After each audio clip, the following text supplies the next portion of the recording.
한반도 연근의 어류 중에서 서해, 그 다음에 남해, 동해, 독도, 또 새만금 어류 이렇게 구분이 되는데 새만금 어류는 시간이 되면 이렇게 하도록 하겠고요. 서해에서 이렇게 나온 어류, 남해 어류는 비슷한 동해안의 어류는 조금 다릅니다.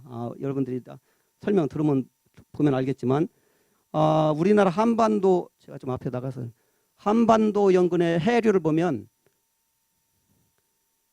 아래쪽 이게 쿠로시오 난류거든요. 어류 분포는 전체적으로 해류의 영향을 받는다. 그렇게 보면 되겠습니다. 특히 우리나라는 쿠로시오 난류, 따뜻한 그 필리핀 아래쪽에서 따뜻한 물줄기가 올라와 가지고 일본 쪽으로 가고 스시마에서 갈라지죠. 스시마 난류. 그리고 일부가 제주도 서쪽으로 해서 위로 올라옵니다. 이것이 황해 난류.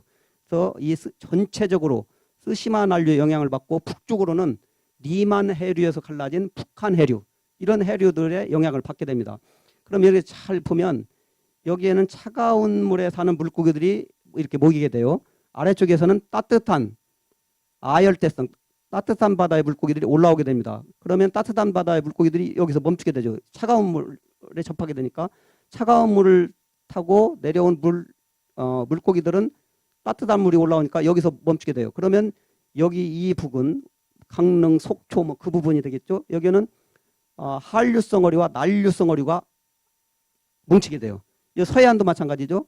이건 빨갛게 표시가 되겠지만은 5월, 6월 되면은 차가운 1, 2, 3, 4월 동안 차가워졌던 물과 아래에서 올라온 따뜻한 물이 군산, 보령, 인천, 우리 뭐 시흥 앞바다도 마찬가지지만 이 근방에서 만나게 됩니다. 그러니까 차가운 바다에 사는 물고기와 따뜻한 바다에 사는 물고기가 이 부근 서해안에서 만나게 됩니다.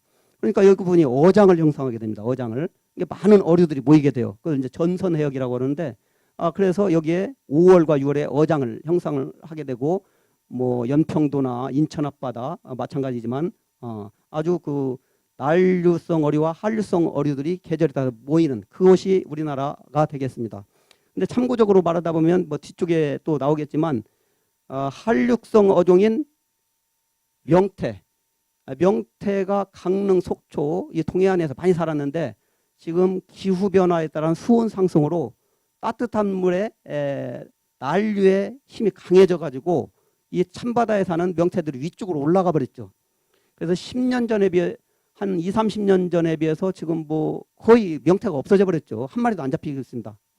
그래서 그런 해류의 영향을 많이 받고 있고 이런 수온 변화에 따라서 우리나라 어류 분포가 달라지고 있다. 서해안에서는 방어, 제주도 해역에 살던 방어들이 지금 서산, 인천까지도 올라옵니다. 방어가.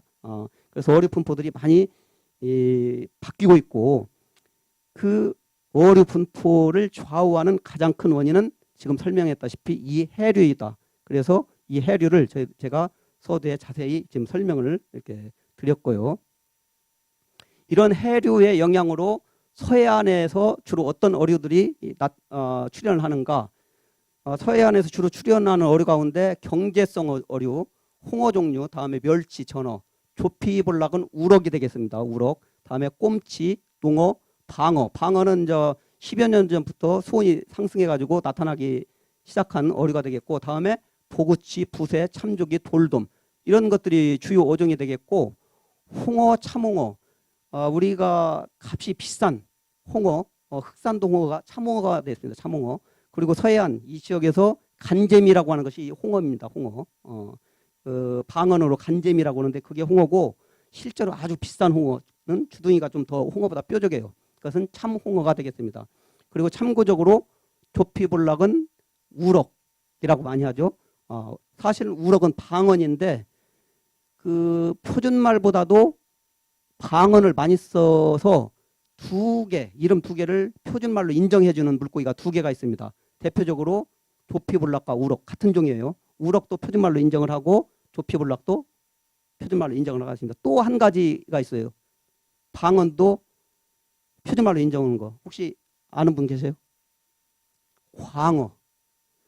표준말은 넙치였습니다. 원래 넙치. 넙치인데 광어라는 말 더 많이 쓰기 때문에 광어와 넙치 둘 다 같은 종인데 표준말로 인정을 해주고 있습니다. 참고적으로 알아두면 되겠고 또 이제 그 주요 종 까나리 잘 아시죠? 백령도 까나리 액젓, 갈치, 병어, 넙치, 돌가자미, 문치가자미, 가자미 종류, 또 참서대, 박대, 황복, 까치복. 황복은 서해안에 아주 많이 있었는데 서해안에서 연안에서 많은 개발이 이루어지다 보니까 황복이 사라지고 지금은 임진강, 예? 임진강 입구에서 아직도 황복이 많이 잡히고 있고 금강이나 다른 지역에서는 황복이 거의 다 사라졌습니다.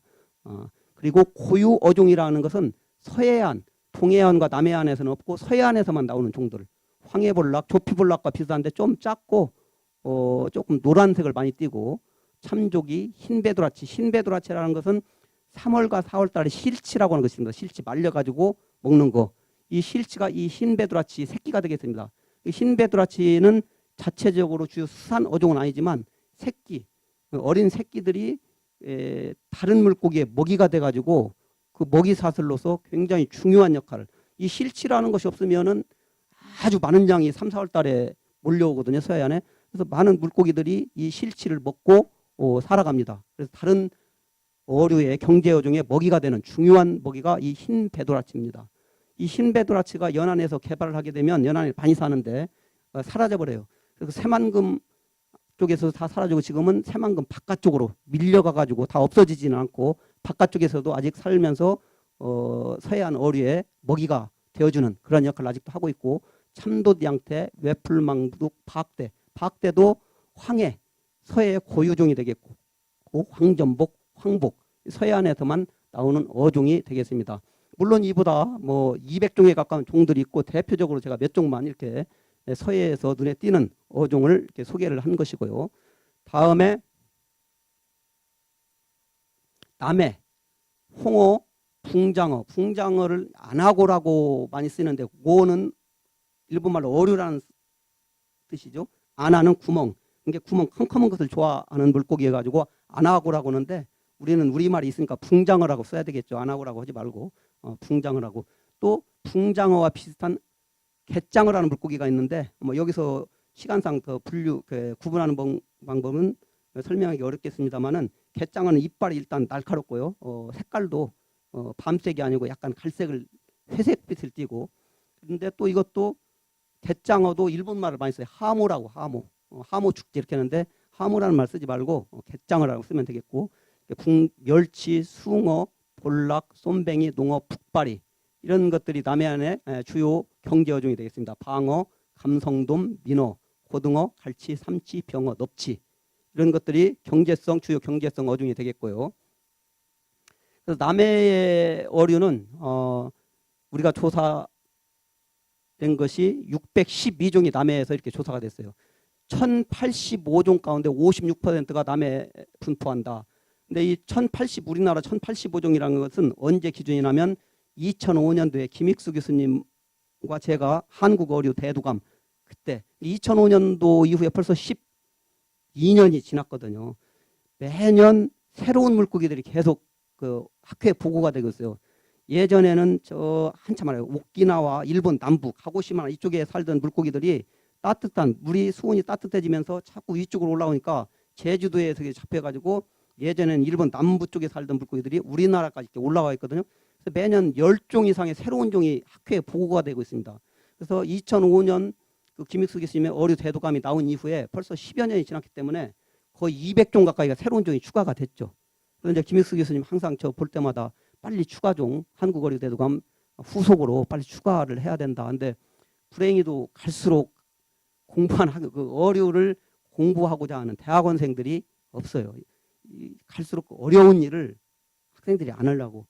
저 때만 하더라도 지금부터 한 10년 전만 하더라도 학생들이 조금 어려운 길을 이렇게 택해서 배우고자 하는 열망 그런 것들이 있었는데 지금은 거의 어떤 조금 쉬운 쪽을 이렇게 택하고 어류학 특히 어류 분류학 이것은 기초학문이다 보니까 어떤 공부를 한 후에 어떤 진로나 이것이 비교적 상대적으로 적고 그러기 때문에 제자들이 많이 거의 없는 상황입니다. 그래서 그 후속으로 2018년이나 2019년도에는 추가 종을 어류 대도감을 해야 되는데 현재 그것 때문에 그 젊은 학자들이 부족한 관계로 그걸 추진을 못하고 있다. 그래서 이 1085종은 현재 1200종 정도로 여러분들이 생각하면 되겠습니다. 1200종이 이미 넘었거든요. 그렇게 여러분들이 알아두면 되겠고요. 동해안은 조금 생소, 남해안과 서해안보다는 약간 다른 어종의 분포를 볼 수가 있습니다. 일단 깊이가, 바다의 깊이가 깊고, 남해안과 서해안의 어떤 특징은 리아스식, 섬이 많고 조수간만에 차가 크고 물이 빠지고 들어오고, 물이 빠지면은 드러나는 갯벌, 이런 것들이 동해안은 상대적으로 훨씬 적거든요. 그렇기 때문에 어류 분포가 적습니다. 그 서해안과 남해안의 갯벌에서 생산되는 어떤 무생물, 거기서 바지락이라거나 어떤 소라 새끼들, 기, 이런 것들이 많이 서식해서 어류의 먹이가 됩니다. 동해안은 그런 갯벌이 상대적으로 적고 바위 암벽으로 이루어진 부분이 많고, 그렇기 때문에 어떤 먹이 자원도 다르고, 그래서 어류 분포가 서해안과 남해안에 비해서는 상대적으로 좀 차이가 있다. 그렇게 알아두면 되겠고, 그래서 동해안에서 나오는 주요 어종을 보면 청어, 전어, 정어리, 연어. 서해와 남해안에서는 안 나오죠. 대구, 명태, 아귀. 아귀는 전연안에서 나오고 대구도 전연안에서 나옵니다. 그래서 대구와 명태가 굉장히 비슷한 종인데, 대구와 명태가 다른 어종과 다른 특징은 등지느러미가 3개가 있습니다. 물고기는 등지느러미가 하나, 많으면 2개인데 등지느러미가 3개가 있는 것이 특징이에요. 대구와 명태. 특징이고, 거의 그 과도 같은 과인데, 대구와 명태를 구분하는 특징은 색깔이 우선 조금 다른데 퇴색돼 가지고 색깔이 벗어지면 명태와 대구를 구분하는 것이 그렇게 쉽지는 않아요. 등지느러미도 3개고 뒷지느러미도 2개 있고, 딴 어류는 뒷지느러미가 하나거든요. 그래서 특징이 비슷하기 때문에 쉽지 않은데, 색깔이 다 퇴색됐을 때 구분하는 방법은, 대구와 명태는, 대구는 눈 크기만의 아래턱에 수염이 있어요. 근데 대구는 그 수염이 흔적적 퇴화돼 가지고 잘 안 보여요. 수염이 없는 것처럼 이렇게 보이거든요. 수염이 있냐 없냐에 따라서 대구, 명태를 구분할 수 있고, 또 대구는 위턱과 아래턱의 길이가 길은데 명태는 아래턱이 튀어나와 있습니다. 그래서 색깔이 있을 때는 명태와 대구를 구분할 수 있으나, 색깔이 퇴색됐을 때 그때 턱의 길이와 수염이 있냐 없냐로 이렇게 구분을 하면 되겠습니다. 그리고 연어는 동해안에만 나오고 남해안에는 나오지 않죠. 근데 그 연어가 모천 해기슬, 태어난 곳으로 다시 이렇게 돌아가는 것으로 잘 알려져 있죠. 그러면 우리가 양양이나 삼척천 이쪽으로 이렇게 그 태어난 곳으로 한 9월 이후에 10월, 11월 달에 알을 낳아 다 올라오거든요. 그렇다면 섬진강, 남해안에 있는 섬진강에서도 부화시켜가지고 방류를 하면 이것들이 올라갔다가 태어난 곳으로 섬진강으로 올라오지 않겠냐. 그런 시도를 한 10여 년 전에 해봤죠. 그런데 섬진강에서 방류를 시켰는데 안 올라왔어요. 그러니까 그것은 어떤 수온 관계지, 수온 관계. 꼭 반드시 태어나는 곳으로 올라오는 것이 아니고 적정 수온이 맞아야 된다. 남해안은 수온이 너무 높다는 얘기죠. 그러니까 그 한계선이 아마 삼척 정도, 삼척, 그 위쪽으로 이렇게 연어들이 다시 이렇게 돌아오는. 그래서 연어는 동해안에만 나오는 종이 되겠고, 꽁치, 동해안에만 나오죠. 양미리, 이면수어, 또 횟대 종류, 미거지, 방어는 뭐 전연안에 다 나오고요. 도루묵 특히. 그래서 도루묵은 그 수많은 알이 나가지고, 알이 뭐 그 연안에 밀려가지고 대체할 수 없을 정도 밀려가지고 굉장히 문제가 되는, 너무 많은 알이 밀려오니까. 동해안의 특징, 동해안에서만 나오는 뭐 어류를 3개를 꼽는다면 꽁치, 도루묵, 연어, 명태 4개, 이런 종류 동해안에서만 나온다. 이런 것들은 다 고유종이 되죠. 고유종. 여기서 미거지라는 것은 우리가 생각할 때 물메기처럼 생겼어요. 물메기. 조금 있다가 다시 설명할 기회가 있겠습니다만은, 동해안에서 주문진이나 속초, 강릉에 물메기처럼 생긴 거, 이것은 미거지가 대부분입니다. 그래서 여러분들이 동해안 가면 물곰탕이라는 것이 있습니다. 물곰탕. 이 물곰탕은 바로 이 미거지로 만든 재료가 되겠고, 서해안에서 물메기탕이라고 하는 것은 물메기가 아니고 꼼치입니다. 꼼치. 서해안에서는 물메기가 안 나와요. 동해안은 영덕 위쪽으로. 그래서 물메기는 어미의 크기가 30cm 이상 한 거예요. 작은 물고기예요. 그래서 그 물메기 과에 속하고, 서해안에서 40cm, 50cm, 11월 달에 가을 겨울에 큰 거, 물메기탕에 재료 쓰는 것은 꼼치라는 물고기가 됐습니다. 꼼치, 미거지, 물메기 다 같은 꼼치과 같은 과 비슷한 무리의 물고기가 되겠습니다. 자, 전반적으로 우리나라 동해안과 서해안, 남해안에 나오는 물고기들을 살펴봤습니다. 그 물고기들의 분포를 결정하는 것은 해류라겠죠. 해류. 주로 아래 쿠로시오 난류. 그런데 갈수록 그 수온이 기후변화로 해서 수온이 따뜻해져 가면서 물고기의 분포가 변하고 있다. 일단 가장 큰 특징인 것이 동해안에서 명태가 사라졌다는 거. 또 서해안에서 방어가 출현한다는 거. 갈수록 물고기의 분포가 변하고 있고, 또 제주도나 남해안에서 일본 남쪽에 아열대성 물고기들이 계속 올라오기 때문에 새로운 종들이, 과거에 한반도에 없었던 새로운 물고기들이 계속 추가적으로 나타나고 있다. 이런 것들이 현재 우리나라 주변의 물고기에 대한 현황이 되겠습니다. 그러면 독도에는 어떤 물고기가 살고 있을까? 자, 우리가 도감으로 독도에 사는 곤충, 식물 이런 것들은 많이 책자도 밝혀져서 알았는데 물속에 있는 것들은 지금까지 조사가 안 돼 있고, 제가 우리 제자들하고 10년간 조사해서 작년, 재작년 인천 국립생물자원관에 의뢰를 받아가지고 한 1억 원 정도 의뢰를 받아가지고 책을 500권을 납품을 했습니다. 그렇지만 시중에는 그게 안 나와 있고 어떤 관계 기관으로만 이렇게 배부가 된 걸로 알고 있어요. 그래서 여러분들이나 아직 우리 대한민국 국민들이 수중에 있는 물고기에 대해서, 독도 바다 물고기에 대해서 아직 알고 있지 못해요. 이 시간을 통해서 여러분들에게 보여드리도록 하겠습니다. 이 부분이 이 선착장이거든요. 선착장. 굉장히 한 여기서 여기까지가 한 200m 이상. 육지에서 제가 물고기 조사를 위해서 가면은 이 숙소가 없습니다. 숙소가 독도에.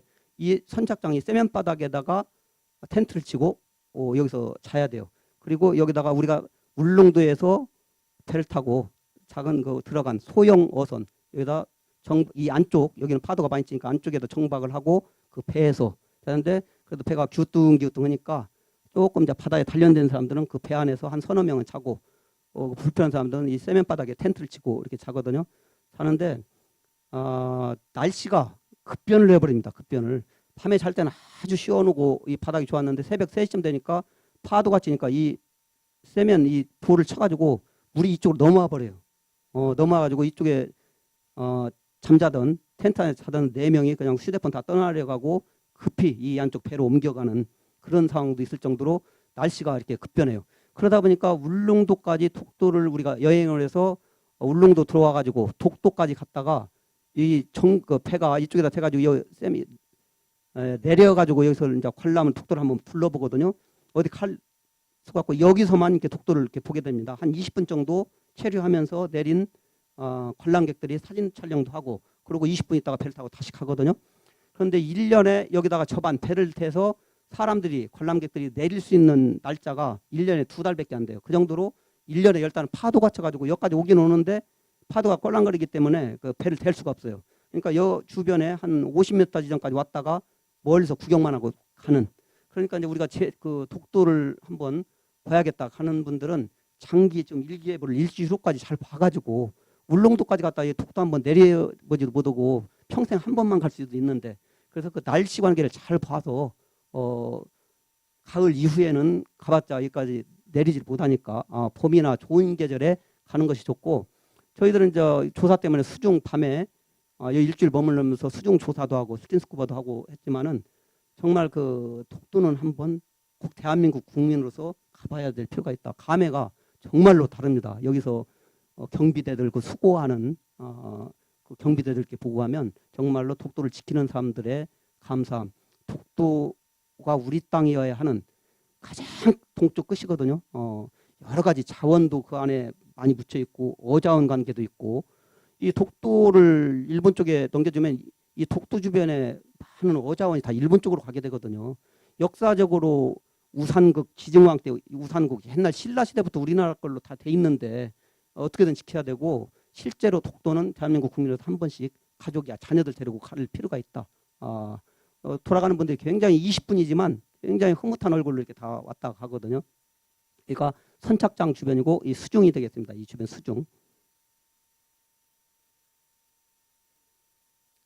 동퀴바이라는 우리가 10지점을 독도 주변 10지점을 수중 촬영을 통해서 이렇게 조사를 했습니다. 머무른 시간은 10년간 머무른 총 시간은 한 300여일, 통틀어서 300일 정도 이렇게 머물었고, 등대바위라고 수중이 되겠고요. 독립문 바위, 이 아래쪽 수중이 되겠습니다. 천장골, 이 바닥 수중으로 해서 들어가면 이 안쪽으로 들어가면 위에 하늘로 구멍이 뽕 이렇게 하늘로 이렇게 통해 있습니다. 이 아래쪽으로 쭉 들어가면 이 바닥으로, 그래서 천장굴이 되겠고, 혹돔 동굴, 이 동굴 통해 들어가면 큰 혹돔 한 1m 정도 되는 혹돔이 딱 수컷이 지키고 있습니다. 아마 자기 씨 종족을 이렇게 번식해는 암컷이 이렇게 오면은 거기서 이렇게 알을 낳으면 그 정액을 그 알 위에다 뿌려가지고 자기 종족을 이렇게 번식시키는 큰 혹돔이 머무르는 자리가 되겠습니다. 혹돔 동굴. 코끼리 바위, 수중이 되겠고요. 코끼리 모양처럼 생겼죠. 가재 바위, 수중이 되겠고, 물골, 수중. 삼형제굴, 이 10개 지점을 선택해가지고 저희들이 독도 주변의 물고기를 조사를 했습니다. 그래서 그 조사를 통해 가지고 저희들이 조사한 농어목, 이거 뭐 분류학적으로는 이제 여러분들이 여기까지는 학술적으로 뭐 깊이 알 필요는 없고요. 대개 농어목, 쏨뱅이목, 복어목, 동갈치목 이런 분류학적 이런 어류들이 독도에서 채집이 됐는데, 이것은 여러분들이 좀 알아두면 되겠습니다. 저희들이 142종의 어류를 확인을 했습니다. 독도에서 수중 촬영으로 직접 사진으로 찍은 것만 142종을 찍었고, 자, 여기서 이제 독도 주변에 이 확인한 142종은 독도의 수심 30m 이내, 독도에서 동해안 쪽으로 들어가면 급격히 낮아져 가지고 100m, 200m 독도와 동해 우리나라 사이에는 한 1000m, 수준 1000m까지 깊이가 있기 때문에 어류들이 급격히 달라집니다. 그래서 여기 142종이라는 것은 독도 주변의 수중 30m 미만에서 우리가 조사된 어류다. 그렇게 여러분들이 알아두면 되겠고, 실제로 이제 독도에 사는 어류들이 되겠죠. 142종. 그러니까 우리들이 뭐 10년 조사했습니다만은 조사가 안 된 것도 있으니까 이 이상의 종들이 더 살 수 있을 것이고, 앞으로 추가적인 조사로 더 밝혀내야 되겠죠. 그래서 처음으로 독도 수중에 있는 물고기들을 이렇게 밝혀냈다 하는데 의미가 있다고 보겠습니다. 기존에는 사람들이 이학자, 저학자, 연구자들이 조사를 해가지고 다 합쳤을 때 80종 정도가 확인이 됐었습니다. 저희들이 추가로 면밀하게 검토를 해서 142종까지 밝혀냈다. 앞으로 조사하면은 이 종수는 더 추가가 될 것이다. 그렇게 생각이 됩니다. 하나씩 보죠. 이제 독도 우리가 실제로 그 수중을 본다는 생각으로 하나씩 살펴보도록 하겠습니다. 미역치, 솔배간팽, 쭈글간팽, 우럭볼락, 볼락, 흰꼬리볼락, 개볼락, 불볼락, 조피볼락, 띠볼락, 누르시볼락, 쏨뱅이, 북바리, 도도바리, 능성어, 자바리. 이 자바리라는 것은 여러분들이 그 제주도에서 다금바리라고 하는데, 다금바리라는 물고기는 따로 있습니다. 그런데 많지 않아요. 좀 흔하지 않은 물고기라 중국에서 이렇게 들어오는 그 다금바리는 있는데, 제주도에서 다금바리 회다 하는 것은 바로 이 자바리라는 물고기가 되겠습니다. 그러면 다금바리에 비해서 자바리가 맛이 없냐? 자바리도 굉장히 맛있어요. 어쨌든 간에 이 자바리를 다금바리로 알고 먹어도 그 가치는 손해는 아니다. 다금바리처럼 못지않게 이 자바리도 맛이 있다. 여기서 여러분들이 알아야 되는 것은 제주도에서 다금바리라고 하는 것은 자바리다. 다금바리라는 물고기는 따로 있어요. 이 무늬가 다르거든요. 자바리, 구시루럭, 홍바리, 점동갈돔, 줄도화돔, 세줄얼개빈을 줄동갈돔. 독도의 바닷속의 모습입니다. 전갱이, 노랑전무늬, 유전갱이, 그 방어 종류입니다. 참치방어, 다음에 잿방어, 방어, 이렇게 방어 종류들이 많고요. 촉수 종류, 금줄촉수, 두줄촉수, 조금 촉수 종류인데 저희들이 확실히 잡아서 보야 되는데 수중 촬영으로는 어떤 종이다 단정을 내리기가 어려워서 우리가 SP라고 이렇게 놨고요. 촉수 종류가 되겠습니다. 다음에 노랑촉수, 검은줄 촉수, 해포리고기, 노랑자리돔, 파랑돔, 연무자리돔, 자리돔, 용치놀래기, 암컷 수컷, 놀래기, 녹색 물결 놀래기, 청줄 청소 놀래기, 황놀래기. 놀래기 종류 중에서는 암컷과 수컷이 색깔이 다른 종류가 많습니다. 대표적인 것이 용치 놀래기. 이것은 녹색을 많이 띠고 이것은 자주색을 띠잖아요. 검은 줄이 있고. 그러니까 우리가 어류를 잘 모르는 사람들은 이게 다른 종으로 생각할 수 있는데, 암탉과 수탉, 장기와 까투리, 꿩이 이렇게 다른 것처럼 물고기도 이렇게 암컷과 수컷이 다른 종이 많고, 또 암컷에서 수컷으로 성전하는, 어렸을 때는 암컷이었다가 크면서 수컷으로 성전하는 용치 놀래기. 물고기 중에는 그런 성전환하는 물고기들이 많이 있어요. 감성돔, 여러분들이 낚시 물고기 감생이라고 그러는데, 그것도 태어날 때는 암컷으로 태어났다가 수컷으로 자랐다가 나중에는 또 암컷으로 변하는, 자라면서 성전환하는 물고기들이 양태, 또 성전환하고, 어민들은 장대라고 그러는데 양태가 표준말이 되겠고요. 그래서 물고기 중에는 성전환을 하는 물고기들이 많이 있습니다. 이 용치 놀래기도 성전환하는 물고기고 암컷과 수컷의 색깔이 다릅니다. 다음에 어랭 놀래기, 수컷, 암컷 색깔이 다르죠. 혹돔, 그 혹돔굴에 딱 이렇게 멈춰가지고, 이게 수컷은 이마가 이렇게 튀어나오거든요. 암컷은 튀어나오지 않습니다. 혹돔 새끼. 다음에 무지개 놀래기, 수컷, 암컷 이렇게 모양이 다 달라요. 색깔이. 그래서 놀래기과 어류 중은 암컷과 수컷이 색깔이 다른 종류가 이렇게 많이 있습니다. 이거는 망둥어 종류인데, 바닥문절, 우리가 망둥어 오면은 우리가 연안에서 낚시질하는 거, 그것은 풀망둑이라는 종류입니다. 풀망둑이라는 종류. 아마 대한민국 연근해에서 제가 석사 때 망둥어 연구를 한 2년 동안 했습니다만, 그 당시에 한 쉬운 종 50종의 망둥어가 밝혀져 있었는데, 지금 최근에는 거의 30종. 제가 석사 때가 벌써 이제 80년대 후반이니까 지금 30년이 지났기 때문에 그동안 새로운 망둥어 종류들이 많이 이렇게 밝혀져서 80종 정도의 망둥어류가 있고, 세계적으로는 2,000종이 넘습니다. 2,000종. 그럼 망둥어를 뭘 보고 망둥어라고 하냐? 망둥어의 가장 큰 특징은 배지느러미가 두 개가 이렇게 동그랗게 붙어가지고 흙반 바닥에 딱 붙일 수 있는 그런 구조로 이루어진 게 망둥어의 첫 번째 가장 중요한 특징입니다.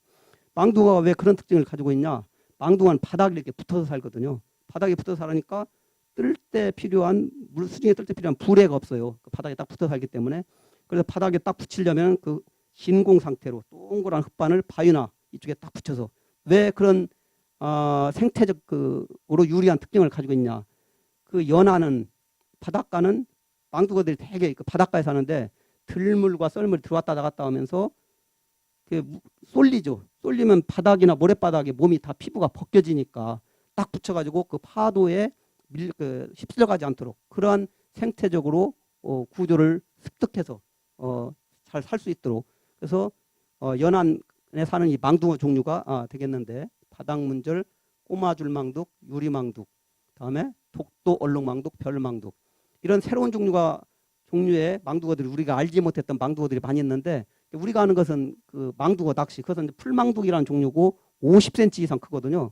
그건 서해안, 남해안 아주 많이 이렇게 분포가 돼서 9월부터 한 10월, 가을철 11월까지 그 낚시 못 오는 사람들도 낚시만 넣으면은 그냥 망둥어 한 마리 잡아가지고 망둥어 살 낚시에다 껴가지고 넣으면은 물고 올라오지. 지에 동료도 그냥 낚시에 껴서도 이렇게 먹잇감으로 먹는. 그래서 초보자들도 잡을 수 있는 게, 그것은 바로 풀망둑이라는 종류고, 그 외에도 이렇게 많은 종류의 바닷속에 망둥어 종류가 있다. 이런 망둥어는 아주 작고 다 자라야 한 뭐 10cm 미만. 세계적으로 가장 작은 것도 망둥어 종류인데 어미가 2.5cm 되는 것도 있습니다. 필리핀 해역에. 이게 가장 작은 것이 망둥어 종류. 2.5cm면 아주 작죠. 어미가 다 자라야. 가장 큰 것은 고래상어 18m까지 자라죠. 이따가 상어 시간에 또 소개가 되겠습니다만, 이런 망둥어의 중요성은 1년생이에요. 1년생. 물고기가 1년생이 많죠. 봄에 태어나가지고 가을에 죽어요. 알을 낳고. 그래서 이런 많은 알을 낳고 연안에서 죽기 때문에 이 알들이 다른 물고기나 다른 바다 생물의 먹이가 되어져 가지고 바다 연안 생태계의 어떤 먹이사슬에 아주 중요한 역할을 한다. 우리가 서해 연안에서 조수웅덩이가 없어지고 매립이 돼버리면 이런 망둥어들이 사라진다는 거예요. 그 조수웅덩이, 예를 들어 가지고 시화호가 담수화돼 가지고 문제가 있어 가지고 다시 이제 개방을 했잖아요. 환경 문제가 돼서. 담수화됐을 때는 그 안에 시화호 안쪽에 있던 바다 물고기들은 다 죽어버리죠. 죽어버리다 보니까 바닥에 어떤 그 조개류나 이런 것들이 다 죽어버리니까 그 악취, 그 조개 썩었을 때 나는 악취, 우리가 다 그 짐작을 하잖아요. 이런 것들이 발생을 해보니까 썩어버리고 또 시와호 위쪽 공단에서 내려온 물 도저히 안 되기 때문에 다시 개방을 해가지고 지금 환경적으로 복원이 됐잖아요. 많은 노력을 했죠. 그 시에서. 그래서 아주 지금 많이 쾌적한 환경적으로 많이 복원이 된 그런 상태인데 연안 바닷물이 담수화되면은 우리가 충분히 예상할 수 있는 거죠. 지금도 새만금을 담수화시켜야 된다 아니면 해수유통을 시켜야 된다. 군산, 부안, 전라북도에 굉장히 문제가 되고 있잖아요.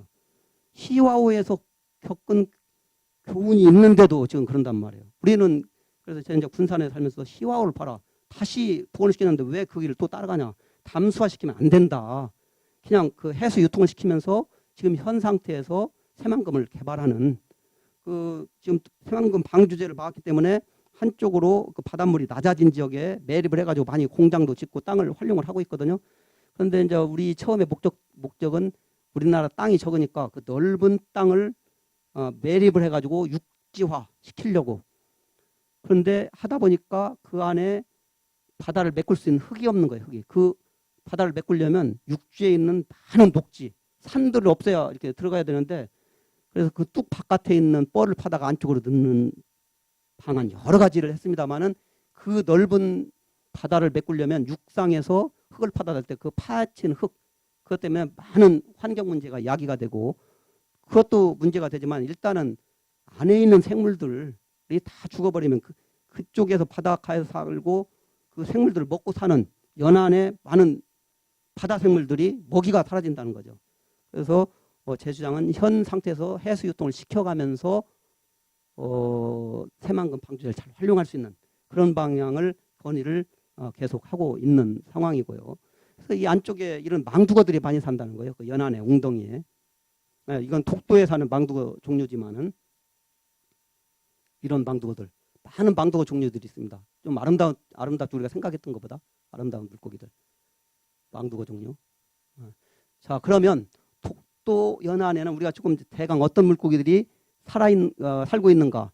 이런 물고기의 기억은 여러분들이 이 시간 지나면 쉽게 잊어버릴 거예요. 그렇지만 이 내용은 여러분들이 안 잊어버리고 기억을 할 수가 있겠죠. 이것은 기억을 해두는 게 좋아요. 독도 연안의 물고기에 어떤 특징이 있는가.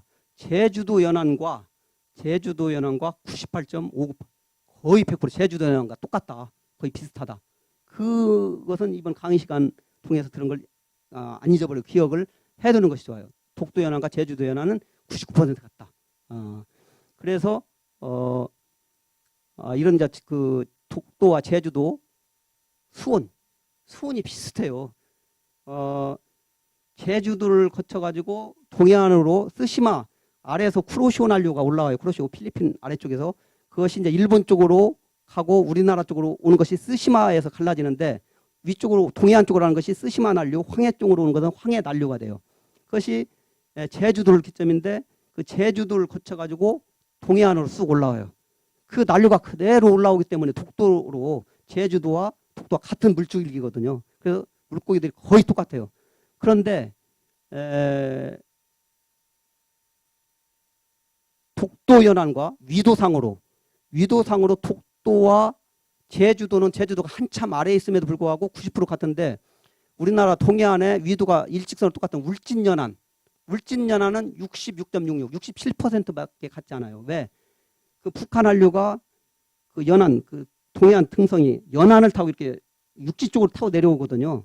육지 쪽을 타고 내려오기 때문에 그 육지에 접한 울진연안은 그 차가운 물에 사는 물고기들이 상당히 아래쪽으로 내려와요. 근데 독도는 따뜻한 물이 그 가운데를 직접적으로 올라가기 때문에 차가운 물이 그 독도 위쪽에서 딱 막혀버리거든요.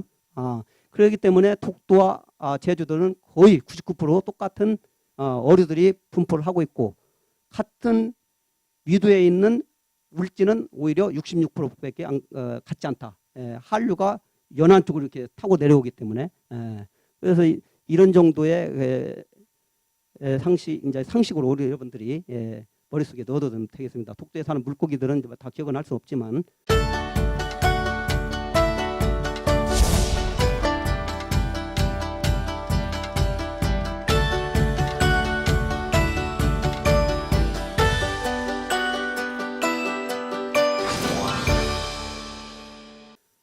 상어 첫 번째 이제 상어가 어떤 것인가 또 한반도 연근에 어떤 상어가 분포하고 있는가, 국내 해수욕장에서 상어 공격의 가능성이 어느 정도인가, 또 사람과 상어의 관계, 어떤 관계가 있는가에 대해서 네 가지 단락으로 설명을 드리도록 하겠습니다.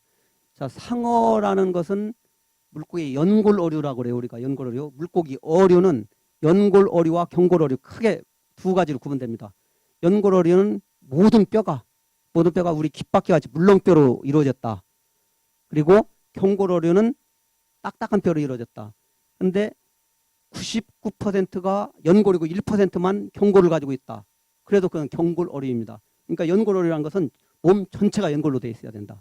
홍어 한 마리를 홍어탕을 하면은 다 우리가 깨물어서 삼킬 수 있죠. 어느 부분도 이빨만 빼놓고는 다 연골로 되어 있기 때문에 오도독 잘 깨물어지거든요. 100% 다 연골로 되어 있습니다. 연골어류는.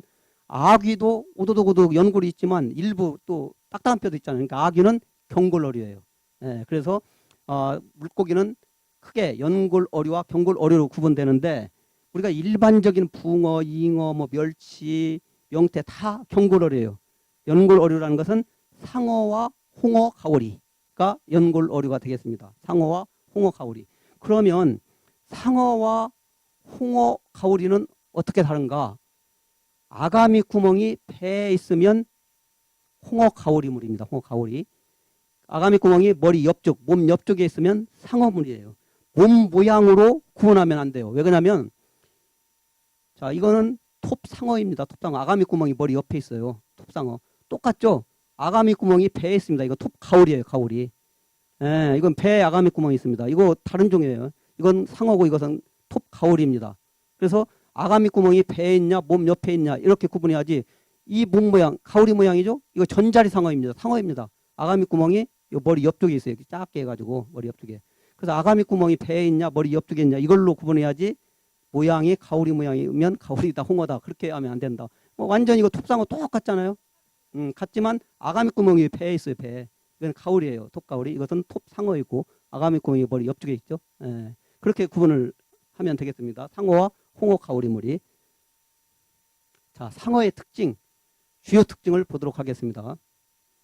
종마다 날카로운 이빨, 종마다 이빨 모양이 다 달라요. 제가 상어를 연구를 시작할 때 1995년 처음 시작할 때면 20년이 지났습니다만은 그때가 제가 문헌을 다 찾으니까 세계적으로 상어 종류가 380종 정도가 있더라고요. 그래서 이제 연구를 해가지고 2000년 몇 년 후에 상어 책을 저술하려고 자료를 모으다 보니까 400종. 갈수록 상어들이 이렇게 새로운 종들이 나타나는 거예요. 작년에 어린이 상어 탐구라는 책을 지려고 제가 좀 이따 여러분들 사람 그 수강 인원이 많지 않아서 제가 한 권씩 이걸 드리겠습니다. 이 자료를 서천 해양생물자원관에서 의뢰를 받아가지고 한 2, 3년 동안 제가 모은 자료를 책을 쳤는데 한 3년 전에 저 책을 치다 보니까 450종. 그리고 벌써 금년에 일본에 최근에 나온 상어 자료를 보니까 500종 가까이 된다. 최근에 그 상어에 대한 연구가 각국에서 많이 하면서 새로운 상어들이 많이 잡히고 있고, 특히 추가되는 상어들이 타이완, 대만 주변 해역에서 심해 깊은 바다에 있는 상어들이 많이 새로운 종들이 과거에 알려지지 않았던 종들이 많이 나타나고 있습니다.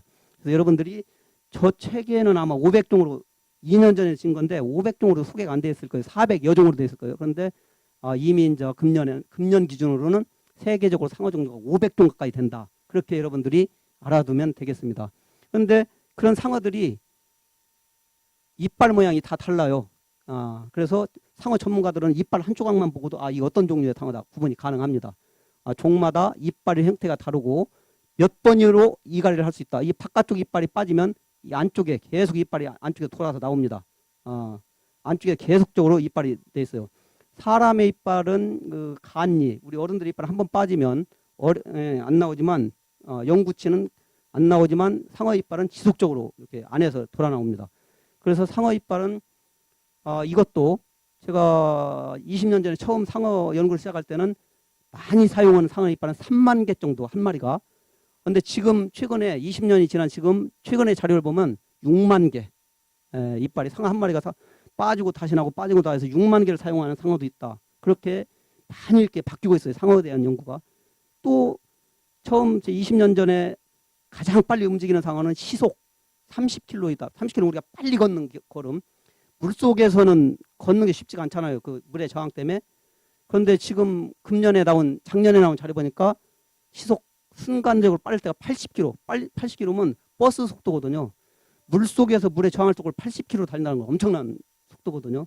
그렇게 상어에 대한 연구가 계속 되고 있기 때문에 새로운 이런 연구 결과들이 나오고 있습니다. 그리고 뿌리가 있는 것이 아니라 여기에 딱 붙어요. 뿌리가 없어요. 그래서 쉽게 부러져요. 이게 딱 단단한 걸 물었을 때는 빠지고 안에 것이 이렇게 나오고 이 세 가지 특징이 있습니다. 상어 이빨에는. 안쪽에 이빨이 계속 바깥쪽이 빠지면 안쪽에서 밀려가지고 계속 올라와요. 이렇게. 안쪽에서. 그러니까 사람의 이빨은 엘리베이터 한번 올라가면 끝나죠. 거기에 비해서 상어의 이빨은 에스컬레이터 계속 아래에서 돌아 나오니까 그렇게 표현을 하고 있습니다. 상어 이빨. 복마다 이렇게 모양이 다 달라요. 이거는 괭이 상어 종류인데 여러분 수족관에 가면 쉽게 볼 수 있죠. 이빨이 이렇게 동그러 가지고 조개나 소라를 깨물어 먹는 상어 종류가 되겠습니다. 이런 상어도 있고 물론 이것은 이제 우리나라에는 없는 상어 종류지만 이 안쪽에 겹겹이 이빨에서 바깥쪽 것이 빠지면 안에서 바로 20분도 안 돼가지고 쑥 돌아서 나옵니다. 살 입념 따라가지고 돌아가지고 상어 이빨 모양이. 이제 대표적인 것이 우리가 영화 조스의 주인공 상어 하면 떠오르는 것이 이제 백상아리거든요. 이 백상아리. 무슨 상어 있는데 왜 백아리자가 붙은 게 두 개가 있어요. 백상아리, 청상아리 두 개가 있어서 제가 상어를 연구하다가 이제 많은 기자들 질문을 받을 때 기자들이 많이 물어보는 것이 백상아리하고 청상아리는 왜 아리가 붙냐. 근데 이 백상아리, 청상아리 이름을 진 분이 한국 어도보라고 우리나라 어류를 처음으로 정리해가지고 한국 어도보라는 책을 이렇게 낸 분이 있습니다. 처음으로 집대성해가지고 저희들도 물론 초창기에 그 책으로 어류학을 공부를 했습니다만은 백상아리 청상인데 그분이 정문기 박사님인데 그분이 돌아가셨고 그 책을 같이 집필하셨던 분이 정석조 박사님인데 그분도 돌아가셨어요. 이미 정문기 박사님은 살아계시면 100세가 훨씬 넘으신 분이기 때문에 알 수가 없고 정석조 박사님 아드님도 살았으면 거의 100세 가까이 되는 분인데 그 책을 저술한 분들이 이름을 진 분들이 돌아가셔서 알 수가 없는데 제 추측으로 이 정문기 박사님이 고향이 전남 순천입니다. 그래서 한국 어도보에 우리나라 물고기 600종, 620종 정도를 이름을 그분이 많이 붙였어요. 그 지역 사람들이 부르는 이름에 따라서. 그래서 한국 어도보에 나와 있는 처음으로 우리나라 물고기에 대해 이름을 붙였을 때 전라남도에서 쓰이는 물고기 이름이 많이 붙어 있습니다. 근데 이제 전라남도 이쪽에 보면은 우리 시흥 지역에도 그렇게 쓰는가는 모르겠는데 주둥아리라는 사투리가 있죠. 주둥아리. 그러니까 백상아리와 청상아리 주둥이가 뼈 쪼개가지고 주둥이 모양이 좀 틀려요. 그런 좀 속어로 백상아리와 청상아리 뾰족한 주둥이. 그래서 주둥아리에서 유래가 돼가지고 백상아리, 청상아리 아주 독특하거든요. 주둥이가 뾰족해서 제 추측으로는 그렇게 두 종에 대해서 아리를 붙이지 않았는가 그렇게 추측을 해봅니다. 좀 아쉬워요. 그분이 살아 계셨다면 왜 그렇게 아리를 붙였는가 한번 알아보고 싶은데 지금은 알 수 있는 방법이 없고 그렇게 추측만 할 수가 있습니다. 그래서 이 백상아리, 이 백상아리의 이빨은 이 안쪽에도 있고 위쪽 바깥 것만 보이는데 위 이빨도 안쪽에 계속 층층이 입 안쪽으로 이렇게 붙어 있고 백상아리 이빨은 500종 가까이 되는 상어 중에서 아주 독특하게 이렇게 납작해가지고 삼각형 가장자리가 또 톱니 모양 이렇게 톱니 모양으로 돼 있죠. 물고기를 이렇게 절단해가지고 쓸을 수 있도록 이게 아래턱 이빨이고 이게 위턱 이빨인데 백상아리 이빨은 500종 가까이 되는 상어 중에서 아주 유일하게 삼각형 모양으로 납작한 물고기를 쉽게 절단할 수 있는 그런 형태로 돼 있다는 것이 특징이 되겠습니다. 두 번째는 비늘. 이게 40배 확대한 겁니다. 우리가 상어를 보면은 뭐 비늘이 없는 것처럼 보이지만 이렇게 쓰다듬어 보면 비늘이 있어요. 이 앞에 주둥이에서 뒤쪽으로 쓰다듬으면 아주 스무드하게 잘 지나가요 손이. 근데 꼬리에서 주둥이 쪽으로 이렇게 거꾸로 오면 살갗이 다 벗어져 버리죠. 이런 까칠까칠한 그 날들이 앞정을 밟은 그 끝이 꼬리를 향해서 이렇게 있거든요. 이 방패 비늘인데 40배 확대를 해서 현미경으로 찍은 거거든요. 이 주둥이 물이 앞쪽에 상어가 앞쪽을 헤엄치면 물이 이 골을 따라 가지고 뒤로 다 이렇게 흘러가게 돼 있어요. 그러니까 물의 저항을 아주 적게 받을 수 있는, 그러니까 방패 비늘을 가지고 있고 이 비늘 모양도 상어마다 다릅니다. 그래서 물의 저항을 가장 적게 받는 구조이다. 그러니까 상어가 헤엄칠 때 물의 저항을 더 적게 받고 앞으로 나갈 수 있는 그런 구조로 되어 있다. 이 방패 비늘이 아주 중요한 특징이 되겠고, 이렇게 모양이 다 다르죠. 그렇지만 물이 이 골을 따라 가지고 다 이렇게 쉽게 흘러가서 물의 저항을 적게 받고 빨리 헤엄칠 수 있는. 자, 박태환 선수 어렸을 때 모습인데, 그래가지고 상어가 참 빨리 물의 저항을 덜 받는다. 그래가지고 과학적으로 어떤 항공기에 상어 비늘을 이용한 가죽을 덮인다거나 잠수함에, 핵잠수함에 상어 가죽 모양의 어떤 표피를 입힌다거나 해가지고 수중에서 잠수함이 더 빨리 갈 수 있게 그런 연구들이 많이 행해졌고, 또 스포츠 과학에서 상어 비늘을 이용한 전신 수영복이 나타나게 됐습니다. 전신 수영복. 그래서 2002년도부터 아테네 올림픽 이때부터 전신 수영복을 입고 올림픽에서 금메달을 따기 시작하고 기록 단축이 이루어졌습니다. 우리가 생각할 때 아주 작은 팬티만 입고 아무것도 안 걸치는 것이 빨리 헤엄칠 수 있는 속도를 낼 수 있을 것 같지만, 실제로 전신 수영복을 입으니까 더 빨라요. 맨몸으로 오는 것보다. 그래가지고 전신 수영복을 입고 많은 기록을 냈고, 박태환도 그때는 전신 수영복을 안 입고 한 3위 정도 하다가 그 다음에 전신 수영복을 입고 금메달 한번 딴 적이 있죠. 그렇게 많은 선수들이 전신 수영복을 입고 기록 단축을 하다 보니까 이것은 어떤 마약이나 이런 거 먹고 한 것처럼 운동해서, 마약이 아니라 우리가 막 근육 강화제 먹고 밝혀져 가지고 다 기록 박탈당하고 메달 박탈당하고 그러잖아요.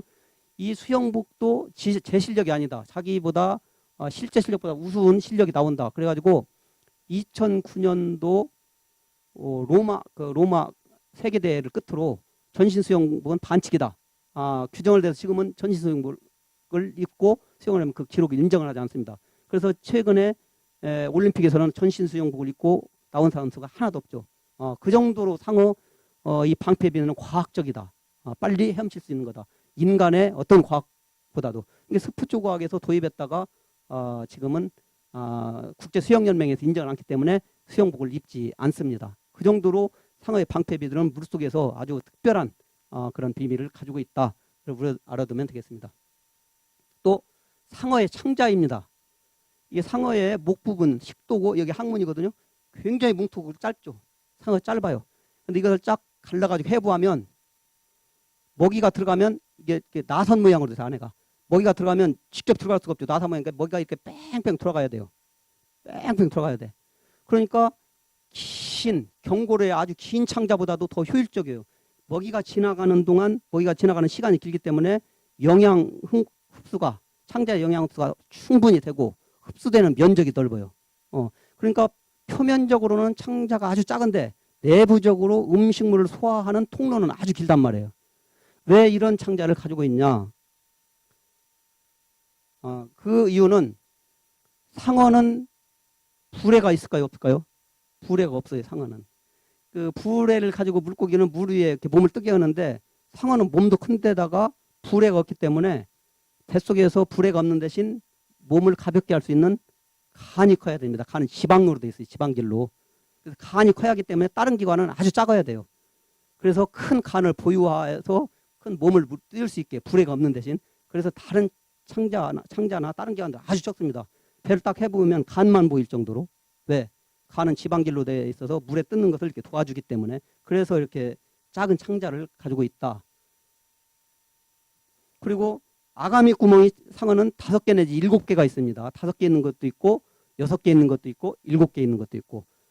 보통 물고기는 아가미 구멍이 하나이죠. 앞으로 나갈 때 많은 에너지가 필요합니다. 에너지가 필요하다는 것은 산소를 받아들이고 몸에서 소모된 이산화탄소를 배출해야 되는데, 이쪽 아가미에서 산소 교환이, 이산화탄소 교환이 이루어지거든요. 몸에서 다 소모된 그런 이산화탄소를 내보내고 물속에 녹아있는 공기 중에도 산소가 있지만, 물고기는 물속에 녹아있는 산소, 용존산소라고 해요. 공기 중에만 산소가 있는 것이 아니고 물속에도 산소가 있거든요. 물속에 있는 산소를 이 핏줄 여기서 빨아들여 가지고 그걸 에너지로 이렇게 쓰게 되는데, 이 아가미 구멍이 많으면은 훨씬 산소를 빨아들이는 면적이 많죠. 많이 움직여야 되니까 헤엄도 치고. 그래서 아가미 구멍이 이렇게 5개 내지 7개가 있고, 또 이제 상어의 특징으로 눈이 되겠습니다. 눈. 상어의 눈에는 타페텀이라는 어두운 곳에서도 물체를 볼 수 있는 기관이 있습니다. 타페텀이 어떻게 생긴 거냐? 근본적으로 사람의 눈과 비슷해요. 빛이 렌즈로 들어가가지고 유리체를 통과해가지고 망막에 상을 뱉게 돼요. 망막에. 지금 내가 여러분들 볼 수 있는 것은 빛을 통해 가지고 내 눈을 들어와서 망막에 여러분들이 상이 맺혀 있기 때문에 내가 보이는 거거든요. 빛이 완전히 없다. 그럼 캄캄하면은 망막에 상이 맺혀지지 않기 때문에 여러분들 내가 볼 수가 없죠. 이게 완전히 캄캄하다 빛이 없다면. 근데 상어에는 망막 바로 앞에 검은 것이 앞에 망막이 되겠고, 망막 바로 뒤층에 망막 바로 뒤층에 타페텀이라는 것이 타페텀. 타페텀이 뭐냐면 그 여러분들이 껌 안쪽에 은박지, 금박지, 환하게 빛이 조금만 들어가도 환하게 상을 맺혀져요.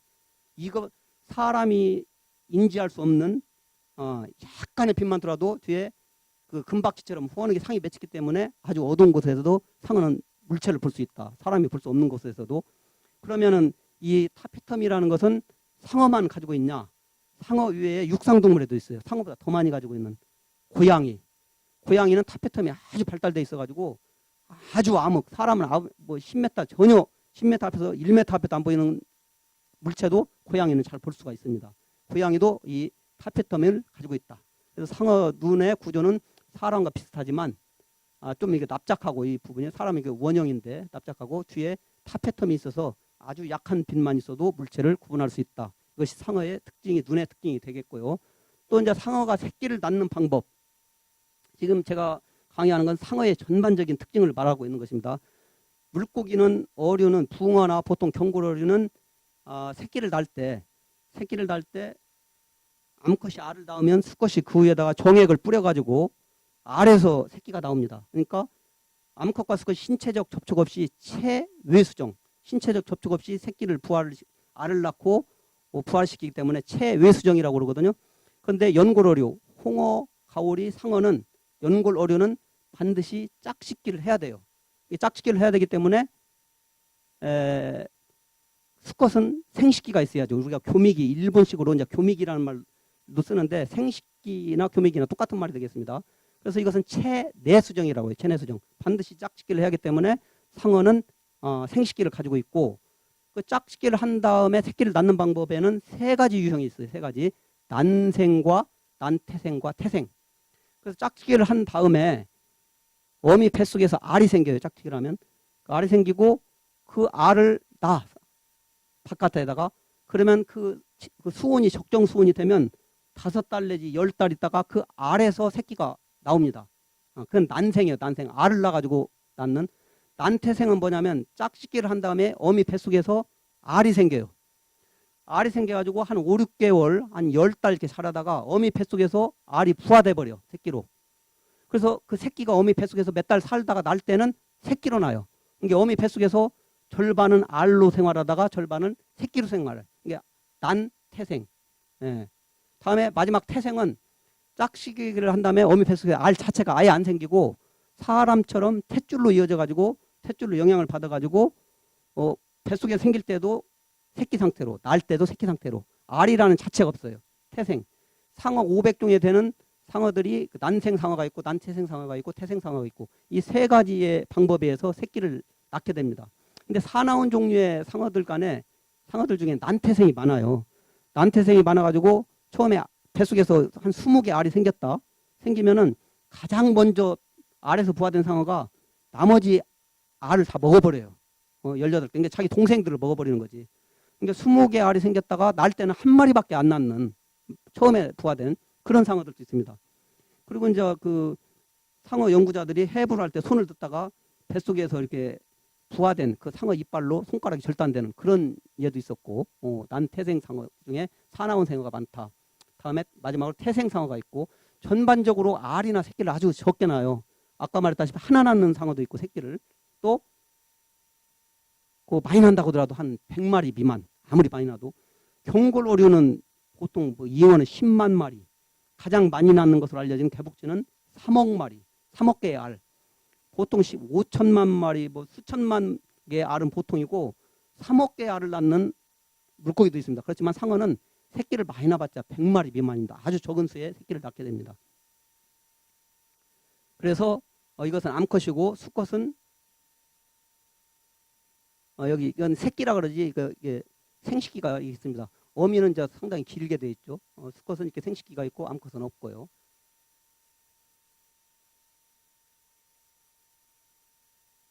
짝짓기 할 때 수컷이 암컷의 가슴진을 이렇게 물어서 암컷의 몸을 고정시킨 다음에 두 개 생식기 중에서 하나만을 이렇게 사용하게 됩니다.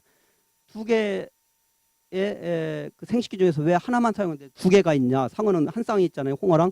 거기에 대해서는 이제 그 종족 보존, 하나가 고장 났을 때 다른 하나를 사용할 수 있는, 새끼를 조금만 낳기 때문에 어떤 종족 보존을 위한 그 생활 유형이 아니냐, 그렇게 학자들은 해석을 하고 있습니다. 새끼를 많이 낳을 수 없기 때문에. 그렇게 함으로써 이제 자기 종족을, 모든 미물들은 생각을 하지 않아도 그 자기 종족을 보존하는 방법으로 생활 전략이 다 짜여 있습니다. 우리가 진드기, 그 아주 점 같은 작은 진드기 있잖아요. 진드기를 공격하는 어떤 그 곤충이 달려들면 그 진드기들이 귤잎이나 이런 데 있다 우슬우슬 바닥으로 떨어집니다. 살아남으려고. 그 진드기가 자기를 잡아먹으러 오는 곤충을 보고 그럴까요? 본능적으로 어떤 느낌으로 연구해. 그러니까 우리가 지금 과학적으로 안 밝혀져 있는 있어서 그러지 모든 것들이 생활 전략이 종족 보존에 있다. 종족 보존.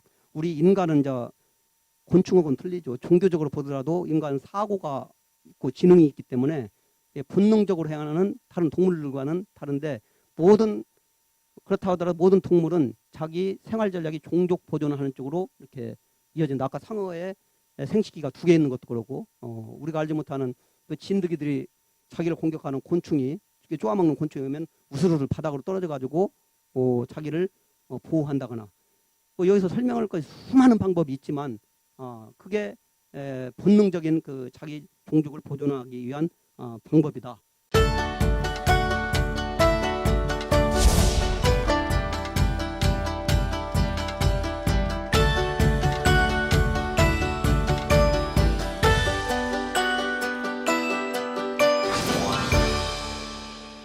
그러면 이제 이 끝에서 이렇게 녹아가지고 새끼가 이렇게 나오게 됩니다. 아래에서 이렇게 자라고 있죠. 이 끈으로 이 해줄에 딱딱 이렇게 묶어놓으면 이 한쪽이 녹아가지고 이 새끼가 난생 상어죠. 이렇게 새끼가 나오게 됩니다. 난태생이나 태생은 뱃속에서 나올 때 뱃속에서 부화가 되기 때문에 이렇게 새끼로 나오고, 아까 말했죠. 딱 해보면 간밖에 안 보이잖아요. 창자는 이렇게 작아요. 나머지 건 보이지도 않아요. 심장은 이 앞에 조그맣게 있고 물에 떠야 하기 때문에 이렇게 큰 간을 가지고 있다. 자, 그러면 우리나라 상어의 전반적인 중요한 특징들을 제가 설명을 했고, 우리나라에는 어떤 위험한 상어들이 있는가 한번 보겠습니다. 백상아리 가장 위험하죠. 영화 조스의 주인공이고, 난태생, 새끼는 3마리 내지 14마리, 이빨은 삼각형의 이빨을 가지고 있다. 백상아리 분포, 이거 보라색으로 표시한 부분이 백상아리가 분포하는 지역입니다. 제가 한 20년 동안 전국 이렇게 돌아다닐 때마다 어시장 배들이 돌아올 때마다 다 메모를 해가지고, 예를 들어 가지고 인천에서 보고, 군산에서 보고, 목포에서 보고, 부산에서 보고, 울산에서 보고, 속초에서 봤다. 그러면 쭉 연결시켜 가지고 이렇게 우리나라 분포하는 그림을 그린 겁니다. 20년 동안 연구해가면서 우리나라 전 연안에서 백상아리는 분포한다. 이것은 이제 세계적으로 분포하는 지역, 아주 극한 지역만 빼놓고 열대나 남극 빼놓고 중간 정도, 상당히 추운 홋카이도 정도에도 이렇게 나오고요. 아주 그 극지방만 빼놓고 이렇게 해서 백상아리가 널리 분포를 하고 있고, 빨간색으로 표시한 부분이 백상아리의 분포 지역이 되겠습니다. 다음에 뱀상어, 몸에 이렇게 줄무늬가 있어서 타이거 샤크라고도 하는데, 호랑이 모양의 줄무늬가 있고 전장 6m, 상당히 큰 상어죠. 물렸을 때 사망률은 백상아리보다 뱀상어가 더 많다. 그런 연구 결과가 있어요. 그러니까 백상아리는 한번 딱 물고 가버리기 때문에 물린 사람이 운이 좋으면 살아날 수도 있지만, 뱀상어는 물고 늘어져 가지고 몸이 절단될 까지 아예 놓지 않는다는 얘기죠. 사망률이 더 높은 걸로 이렇게 뱀상어는 알려져 있고, 뱀상어의 분포. 물음표로 한 것은, 제가 물음표로 한 것은 정문기 박사나 기존에 우리나라 연안에 이쪽에 분포한다고 돼 있는데, 제가 20년 동안 돌아다녔음에도 불구하고 제가 확인하지 못한 거, 그것은 물음표로 했습니다. 보라색 기존의 문헌에 나온다 했는데 제가 실제로 확인하지 못한 거는 물음표로 했고 이거는 세계적으로 분포하는 분포지가 되겠고요. 뱀상어. 다음에 청세리상어 굉장히 날씬하죠. 바다의 방랑자. 다음에 태생 4 내지 15마리 어미의 전장 6m 가장 날씬하고 가장 먼 거리를 헤엄쳐 다니는 상어. 왜 이런 것을 하냐? 이쪽에다 여기 가슴 지느러미에다가 플라스틱으로 딱 기절을 시킨 다음에 상어를 이렇게 물총으로 쏴가지고 마취약을 넣어가지고 기절을 시킨 다음에 여기다 표시를 해요. 몇 년 몇 월 며칠 군산대학교 최윤 딱 여기다가 달아놓으면 한 뭐 1년 후든 2년 후든 이것이 저 미국에서 잡혔다. 그럼 이제 저한테 연락이 와. 그러면 여기서 미국까지 간 거잖아요. 새도 그렇게 하고 새도 오스트레일리아에서 그렇게 발목에다 표시했는데 대한민국에서 그 새를 봤다. 그러면 바로 조류학자들이 연락을 해줍니다. 근데 또 시베리아에서 잡혔다. 그러면 오스트레일리아 학자가 이 새가 대한민국을 거쳐서 시베리아로 이동한다. 근데 과거에 옛날 방법이고 지금은 상어에다 발신기를 부착해. 발신기. 그러면 상어가 수십 몇 미터 들어가서 어디로 이동한다. 이런 이동로가 다 나옵니다. 그래서 뉴욕에서 미국 동부에서 부착물을 붙여놨는데 대서양을 횡단해가지고 리베리아 아프리카 대륙에서 잡힌 기록이 있습니다.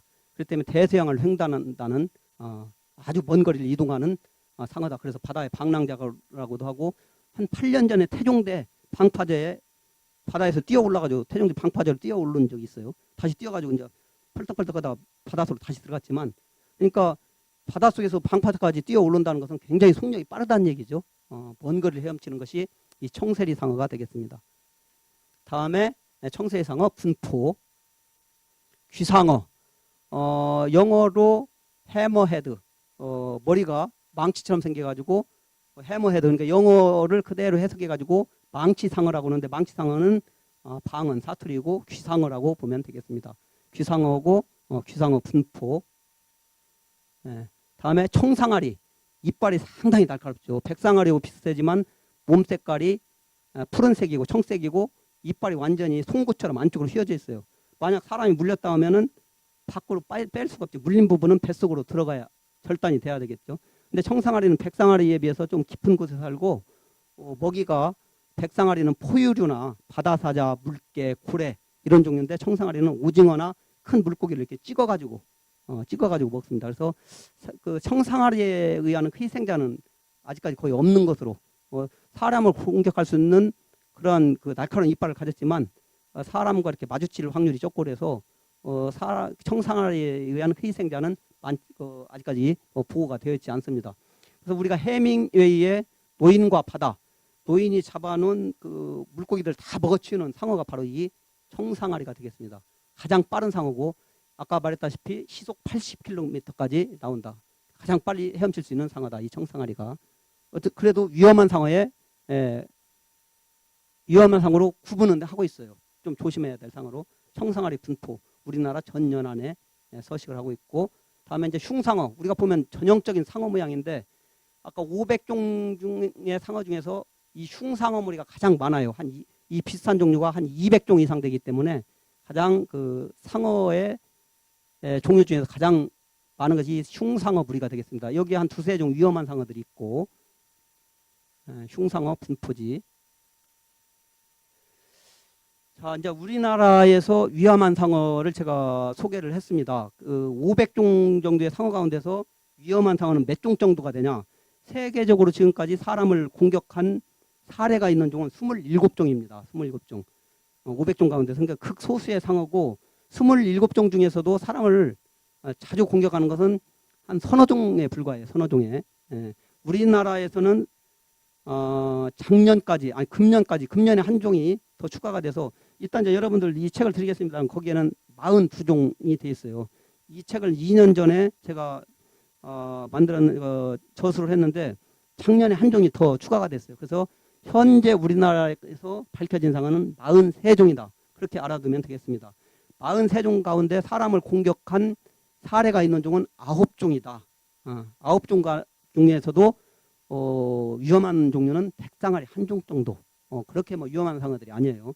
그래서 사람을 공격하는 것은 극히 일부고 이것이 1998년 98년 미국 캘리포니아에서 수중 촬영가 수중을 이렇게 사진을 찍는 사람이 하루는 자기 친구한테 같이 들어가자. 이제 바닷속에 한번 스킨스쿠버 하는 사람들은 하도 그 아름다운 모습 때문에 같이 이렇게 친구들 스킨스쿠버 배워서 같이 가자. 저도 스킨스쿠버를 배워가지고 제주도 바다 이렇게 들어가서 보고 너무 아름다워가지고 제 아내 배우게 해가지고 아내랑 같이 서귀포에 이렇게 들어간 적이 있는데 바닷속 실제로 스킨스쿠버에서 들어가면 정말로 육상에서 볼 수 있는 아름다운 모습들이 많거든요. 수중 한 5m에서 10m 사이에 다 있어요. 그 위험하게 30m 그렇게 깊이 들어갈 필요가 없어요. 바닷속에서 아름다운 것은 10m 이내에 다 있거든요.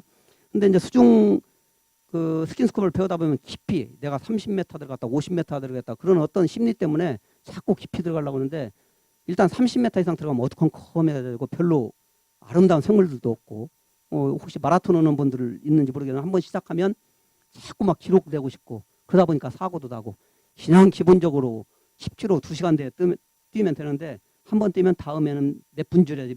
저도 한 10년 마라톤을 하다가 이제 저기 길병원 제가 진료를 이제 그 심근경색이 와가지고 그러다 보니까 마라톤 하지 말라고 하더라고요. 50살 넘으면 무릎 망가지고 심장 망가지고 빨리 걷는 거지 마라톤이 좋은 것이 아니다. 50살 이전에 그 하는데 그냥 빨리 걷는 것이 제일 좋다. 그래서 지금 마라톤을 왔는데 저도 10년 쓰다 딱 그 기록 다음에는 2분 줄여야지 그런 심리가 생기거든요. 그러니까 뛰다가 막 굉장히 무리가 옴에도 불구하고 어떤 막 노인이 제 앞을 확 앞질러 간다거나 잘 뛰는 분들은 아주머니들 잘 뛰거든요. 휙휙 지나가거든. 그 마라톤 오래 한 분들. 그럼 안 지려고 막 따라가다가 무리가 온 걸 느끼고 그러는데 그러다가 사고가 나잖아요. 그 마라톤 하다가 사고 가끔 나잖아요. 그렇게 무리를 할 필요 없는데 이 수중 촬영하는 사람들도 한번 들어가면 너무 아름답기 때문에 자꾸 다른 사람 데리고 들어가고 싶고 여러분들도 스킨스쿠버 배우면 20m 이상 들어갈 필요 없어요. 그 이전에 아름다운 것들은 다 있기 때문에. 근데 들어갔는데 갑자기 상어가 나타나가지고 자기 친구를 딱 무는 순간 놀래가지고 자기가 치려고 찍은 게 아니라 놀래가지고 셔터가 눌러진 거예요. 물은 다음에 이 상어는 가고 다리가 완전히 절단돼가지고 다리는 이 상어 뱃속으로 들어간 거죠.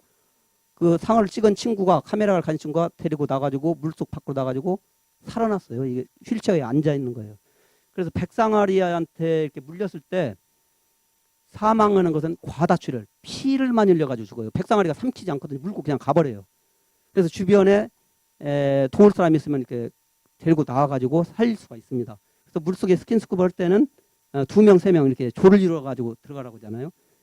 상어의 공격도 있지만 들어가가지고 구조물에 그물 같은 지금 서해안도 그러고 폐그물 버린 그물들이 많기 때문에 그에 그 공기 걸려버리면 당황이 돼요. 우리가 육상에서 걸리면 그렇게 들여다보는데 저도 그 경험 있지만 물속에 딱 당기는 순간 완전히 그 이성 정신이 아이고 오는 생각에 앞이 캄캄해져요.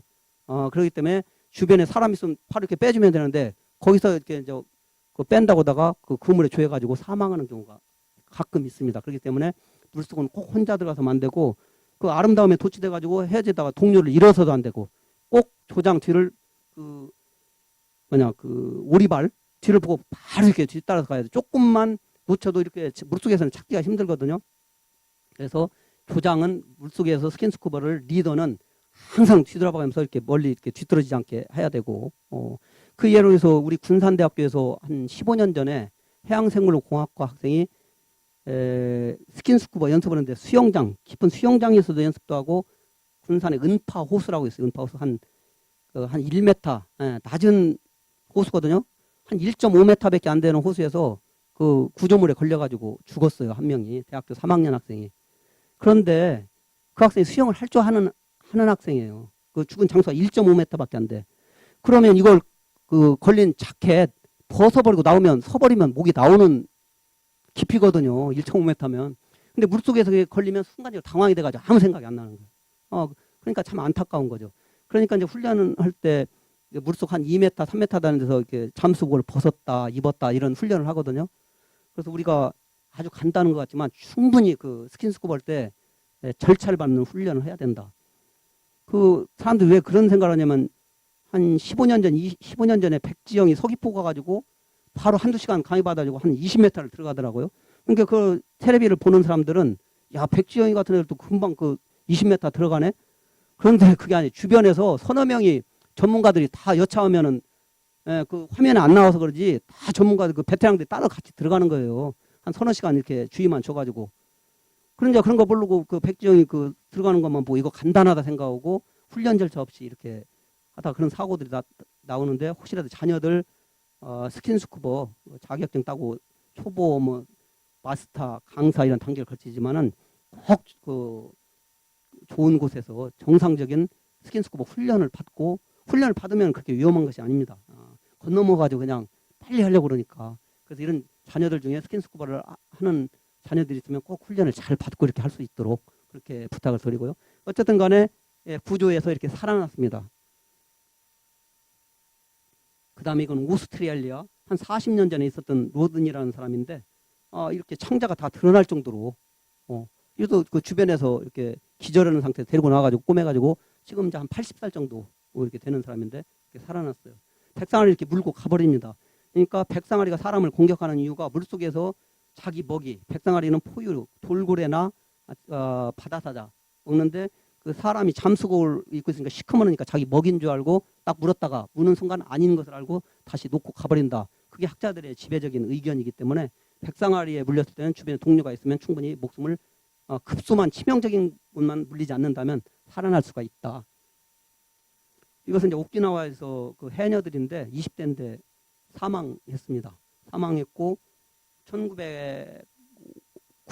89년도 군산 앞바다에서 사망한 문에 잠수복도 있고 그다음에 시신도 가지고 있다가 좀 제가 보관하고 있다가 그 강의 시간에 좀 아이들 보여주고 있는데 그걸 본 학생들이 너무나 공포스러우고 그 고인에 대한 그 시신을 가지고 강의한다는 고인에 대한 예의가 아닌 것 같아가지고 그것은 이제 제가 그냥 없애버렸습니다. 가지고 있으면 그것도 예의가 아닌 것 같아서 없앴고 한국에서 백상아리에서 사망자의 시신도 제가 보관을 하고 있었는데 해경에서 이제 제가 입수를 해가지고 연구 차원에서 가지고 있다가 없앴고요. 이것은 오키나와에서 사망자의 잠수복이 되겠고요. 그리고 이제 이것은 그 보트 상당히 큰 보트고 이것은 뭐 작은 보트입니다만은 이런 것들이 물 위에 떴을 때 그 서핑 윈드 서핑할 때 아래에서 보면 이게 시커먼 것이 그 자기 먹이 돌고래 종류가 있기 때문에 아래에서 이렇게 공격을 하고 이 사진은 제가 왜 가지고 있냐면은 제가 그 상어 연구를 하는데 한 12, 13년 전에 공군사관학교에서 전화가 왔어요. 그 상어들은 자기보다 큰 물체를 싫어한다는 게 사실이냐? 결론적으로는 사실이 아니죠.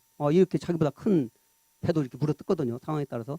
그래서 이제 그 자기보다 큰 물체를 싫어한다는 것이 그래서 왜 그런 질문을 하십니까 했더니 그 파일럿들이 비행사들이 야간 비행 훈련을 많이 한답니다. 서해상이나 이런 데서.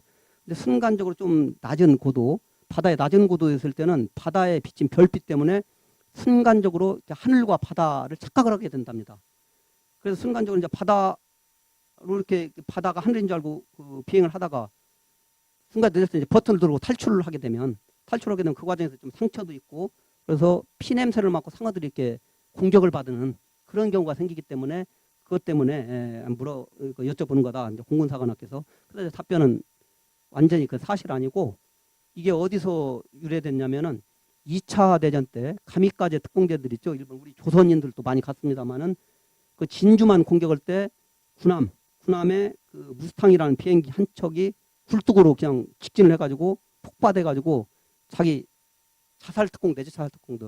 자기 목숨 하나하고 비행기 하나 버려가지고 수천 명이 탄 미국 군함 한 대를 침몰시켜버리는 거예요. 그럼 뭐 2, 3천 명 그 군인들이 군함이 침몰하게 되니까 바다에 뛰어드는 과정에서 상처도 나고 상어들이 이제 몰려드는 거죠. 거기 상어의 공격을 받아가지고 미군 해군들이 많이 사망을 하게 되니까 미군 거기서 이제 그 상어의 공격을 방지할 수 있는 방법. 2차 대전 때만 해도 뭐 과학적으로 상어에 대한 생태가 밝혀지지 않았을 때이기 때문에 하와이에서 내려오는 이제 전설 그런 걸 보니까 상어가 자기보다 큰 물체를 싫어한다. 그래서 그 해군들에게 긴 비단끈 가벼운 한 10m 되는 비단끈을 이렇게 허리에다 묶고 군함이 침몰할 때는 그런 이제 긴 끈이 이제 바다에 이렇게 길게 이어지니까 상어가 한 6, 7m 되는 상어가 딱 대보고 자기보다 길으면 도망간다. 간다. 자기보다 작으면 공격한다. 이제 그런 속설이 있었기 때문에 거기서 유래된 거고 그 뒤로 이제 이런 자기보다 큰 상어 그 나무 배도 이렇게 공격하고 그런 게 때문에 그건 전혀 과학적으로 근거가 없다. 이런 것들이 밝혀졌죠. 그래서 혹시라도 한 12, 13년 전까지만 해도 해경에서 그 바닷속에 들어가는 그 해녀들한테 상어의 공격을 방지하는 방법 해가지고 긴 끈을 메고 들어가라. 이제 그런 말 썼는데 그건 전혀 근거가 없어서 제가 해경에 강의할 때 연락을 해줬고, 지금은 이제 상어가 건전지를 싫어해요. 오늘 시간상 그건 못 보여주지만은 그 수족관에 한 1m 있는 상어 건전지 1.5V만 넣어도 한 1m 이상 접근을 못 합니다. 오다가 바로 뒤돌아가 가버려요. 그 전류를, 그 상어에는 로렌치니 기관이라고 해가지고 주둥이에 점점점점 구멍들이 있어요. 거기서 그 전류를 탐지하는데 1억 분의 1볼트, 1억 분의 1볼트면 아주 작은 그 전류도 감지한다는 얘기거든요. 그러니까 1.5볼트 넣으면은 1억 배 이상의 전류가 감지되는 거니까 놀랄 수밖에 없죠.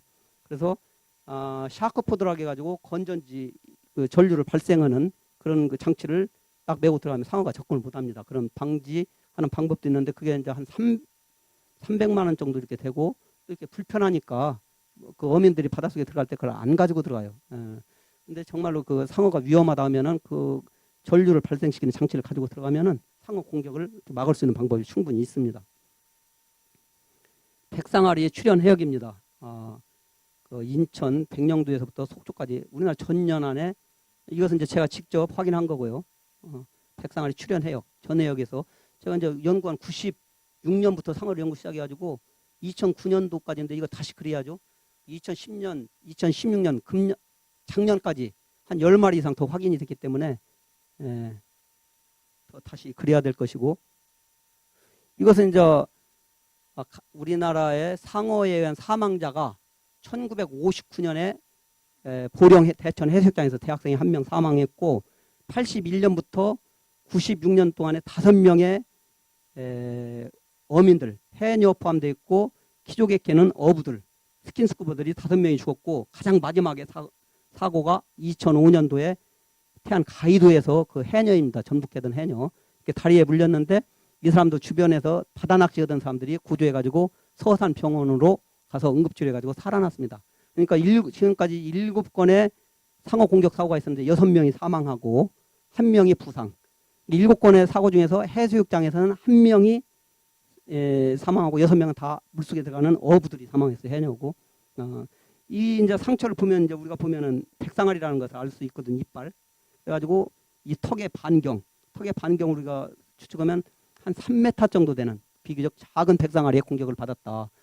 한 5m 정도 공격을 받았으니 다리가 절단됐거나 더 큰 부상을 당했을 텐데, 이 이빨의 턱의 반경으로 이렇게 보면은 작은 백상아리한테 공격을 받은 거다, 이렇게 판단을 할 수 있고, 어쨌든 간에 살아난 사람입니다. 한국연근에서 잡힌 백상아리들 제가 이제 사진으로 모아놓은 거고요. 대개 군산, 태안, 이것은 양양, 태안, 이제 양양, 이건 이제 부안, 군산 되고, 이제 중요한 이것이 2009년도 8월 8일 날 을왕리 해수욕장이에요. 바로 인천 을왕리 해수욕장. 해수욕장 한 바로 옆에서 잡힌, 해수욕장에서 저녁 때쯤 해수욕객이 조개를 이렇게 줍다가 어떤 괴물이 헉헉거리는 것이 그때 발견할 당시에는 살아 있었습니다. 이 물살이 하도 빨리 빠지니까 물 따라 나가지 못하고 백사장이 그날 누워있던 것. 근데 오래 못 살지. 백상아리는 앞으로 나가면서 물을 받아들여 가지고 아가미에서 산소 교환을 해가지고 살아야 되는데, 이렇게 밖으로 나와 보면 산소 교환이 안 되니까 바로 죽게 됩니다. 1시간도 못 버티고. 이제 경찰들이 왔을 때는 다 사망한 다음에 했는데, 이 사람은 백상아리를 본 적이 없기 때문에 괴물인 줄 알았죠. 괴물이 그 해수욕장에 나타났다. 해경들이 와서 이렇게 보니까 이제 그동안 우리나라에 출연한 백상아리들이 많으니까 이건 백상아리다 해서 연락이 와서 SBS에서 저한테 연락이 와서 촬영 좀 하자 해서 갔더니, 연안부도 어시장 이거 있더라고요. 그다음 이 상어가 이상한 줄 알았어요. 근데 이 상어는 어디 기관에서 박제한다고 가져가고, 그 다음날 하루 뒤에 8월 9일 날 소청도에서 잡힌 다른 상어예요. 이것처럼 예전에는 군산과 보령에서 많이 나오던 상어가 지금 좀 북쪽으로 이동했습니다. 이 인천 앞바다 쪽으로, 백령도 쪽으로. 그걸 아까 시작하기 전에 시간이 남아서 제가 일요 스페셜에 그 PD하고 2년 동안 왜 백상아리들이 전라북도와 충청도에 있던 것들이 백령도 쪽으로 이동했냐, 그걸 이제 1시간짜리를 제가 한 축해가지고 처음에 시작할 때 이렇게 보여드렸던 거고요. 그것은 이제 그 2년 동안 연구 결과 바닷물 수온이 따뜻해지면서 오징어가 동해안으로 올라가던 오징어들이 서해안 쪽으로 올라옵니다. 오히려 그 동해안보다 태안 서해안 앞바다에서 오징어가 많이 잡혀요. 그러니까 동해안의 오징어 잡이들이 서해안으로 와요. 서해안으로. 오징어들이 올라오니까 오징어들을 백상아리가 좋아하는 상쾡이라는 고래 종류가 있습니다. 고래가 오징어를 따라가지고 서해안으로 올라와요. 그 상쾡이를 해보니까 오징어 이빨 소화안되는 것들이 수없이 많이 나오거든요. 그러니까 상쾡이를 따라가지고 백상아리들이 백령도까지 올라오는 거예요. 그래서 그 먹이 관계에 백상아리가 옛날에 충청남도 군산 해역에 있다가 더 위쪽으로 지금 올라와 있다.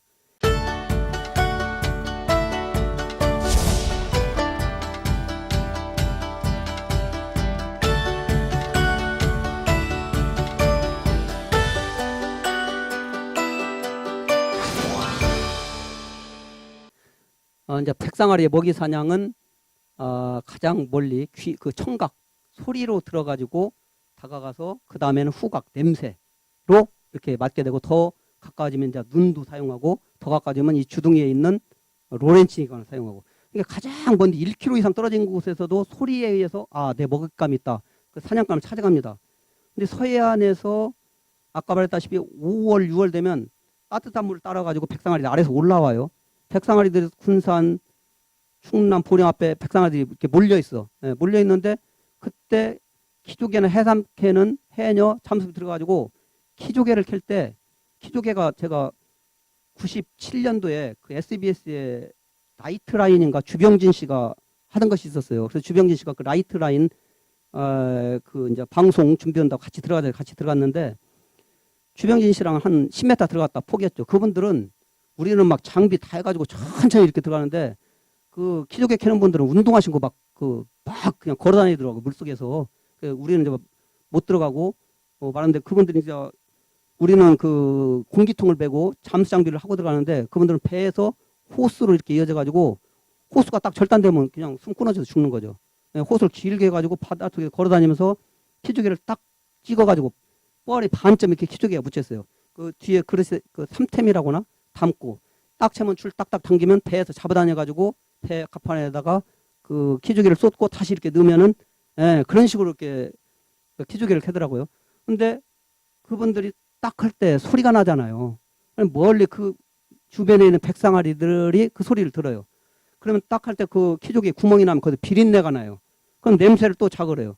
그래서 그분들이 사고 나는 원인이다. 우리가 이제 그걸 20년 전에 그걸 해경에다 말했고 이제 논문에 대해서 이런 것들을 보호할 수 있는 방법. 그렇지만 대책은 없었습니다 그때.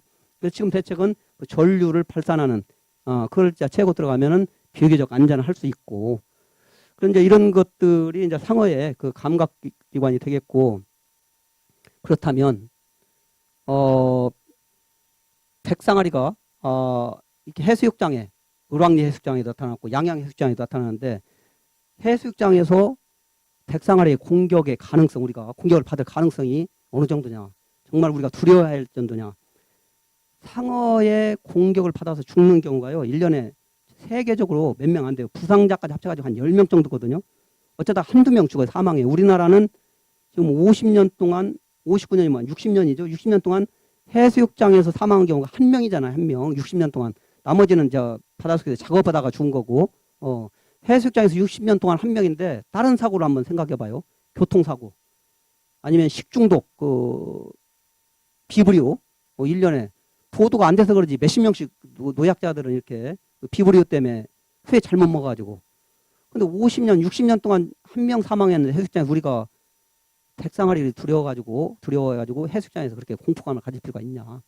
그래서 결론은 백상아리가 우리나라 주변 해수욕장에서 나타나기 때문에 주의는 해야 되지만은 그렇게 공포스러워할 필요는 없다. 주의하지만 그게 정답이 되겠습니다.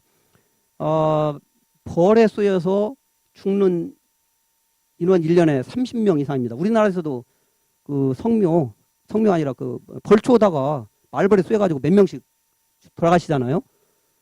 또 뱀에 물려서 브라질에서 죽는 인원이 한 40명입니다. 그런 거에 비하면 상어에 의해서 사망하는 숫자는 거의 무시해도 좋다는 거죠.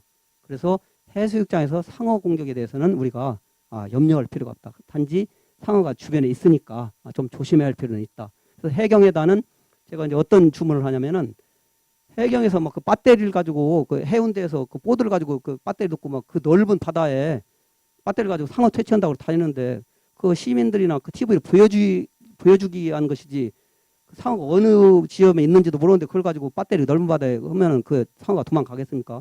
그걸 매일 할 수도 없는 거고. 그래서 그렇게 하지 말고 좀 관측을 해라. 상어가 우리가 해수욕하는 깊이는 보통 1.5m 가슴 깊이 아주 가장자리니까 그 낮은 지점까지 올라면 상어 등지느러미가 수면 위에 나오게 된다. 사람 공격하는 상어는. 그래서 그 익사사고로 죽는 인원이 많잖아요. 그러니까 익사사고를 방지하기 위해서 그 쌍안경을 계속 관측을 하기 때문에 상어가 들어온 것을 같이 관측했다가 사이렌을 크게 울려가지고 대피시키거나 그런 방법을 사용하는 것이 사례다다. 그렇게 이제 제가 권고를 하고 있는 상황입니다.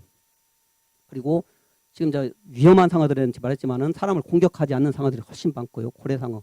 이렇게 사람이 주변에 다가가도 전혀 관심을 보이지 않고요. 고래상어가 되겠습니다. 돌목상어. 이것은 이제 서해안에서 물치라고 그러는데 이것도 10m 이상 크기 때문에 바닷속에서 만나서는 아주 공포감을 느끼게 되죠. 그렇지만 이빨이 아주 좁쌀만 해가지고 그 플랑크톤이나 작은 물고기를 입으로 들어간 것을 먹고 물은 아가미로 이렇게 내보내고 이것은 이제 보령에 잡힌 그 돌목상어가 되겠습니다. 돌목상어, 분포지, 우리나라 전연안에 분포하고 환도상어. 꼬리지느러미가 아주 긴 것이 특징입니다. 몸 길이만큼 길어요. 이 꼬리지느러미는 그 먹잇감, 물고기 때 들어갈 꼬리지느러미 좌우로 쳐가지고 먹잇감 쳐가지고 물고기를 기절시켜가지고 먹는 겁니다. 그러니까 일본에서 그 상어 낚시할 때 거기에 이제 그 정어리 같은 걸 낚시 물고기로 끼는데 꼬리로 그 낚시 미끼를 쳐버리니까 낚시 걸려날 때 꼬리가 걸려나요. 주둥이 입이 걸려나온 게 아니라 꼬리로 먹이를 치니까 꼬리가 낚시바늘 꿰게 됩니다. 먹이 사냥에 이용을 하는 환도상어고 상당히 큰 상어입니다.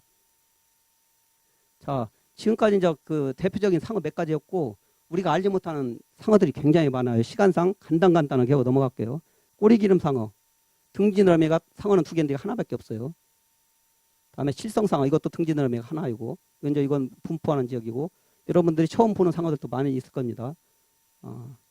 가시줄상어, 잿빛 잠상어, 곱상어, 도돈발상어, 모조리상어, 돈발상어, 그 스쿠알렌의 재료로 쓰이는 돈발상어.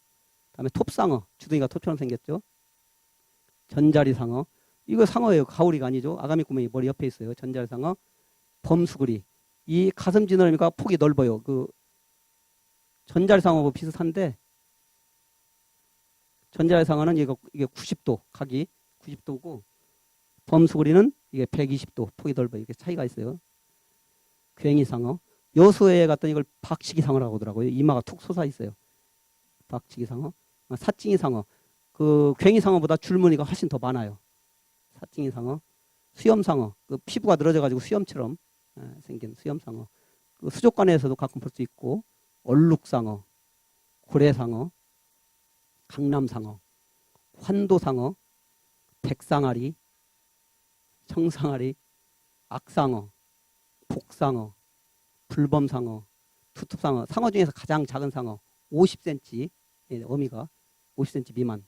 표범상어, 횡락상어, 개상어, 별상어, 까치상어. 이것은 여러분들이 좀 알아두면 좋겠어요. 그 줄무늬가 쭉쭉쭉쭉 갈색 줄무늬가 있는데 우리나라에서 전연안에서 있고 가장 많이 흔히 볼 수 있는 상어예요. 다 자라면 한 1.5m, 한 1.8m까지 자라는데 이걸 왜 여러분들이 알아야 되냐면 우리나라에서 가장 많이 보령이나 회로 식용으로 가장 많이 이용되고 왜? 많이 나오니까. 그리고 이제 MBN이나 금년에만도 제가 3번 인터뷰를 했는데 수족관에다 놓으면 이게 난태생이에요. 뱃속에서 부화돼가지고 날 때 새끼를 낳는데 한 20, 30마리가 수족관에 넣으면 수족관에 새끼를 낳아버려요. 이게 상어가 새끼를 낳았다고 해서 MBN이나 금년에만도 3번 이렇게 TV에 나왔던 적이거든요. 동해안에서 있고 영광에서 한번 있었고 작년에는 그 인천알 소래포인가?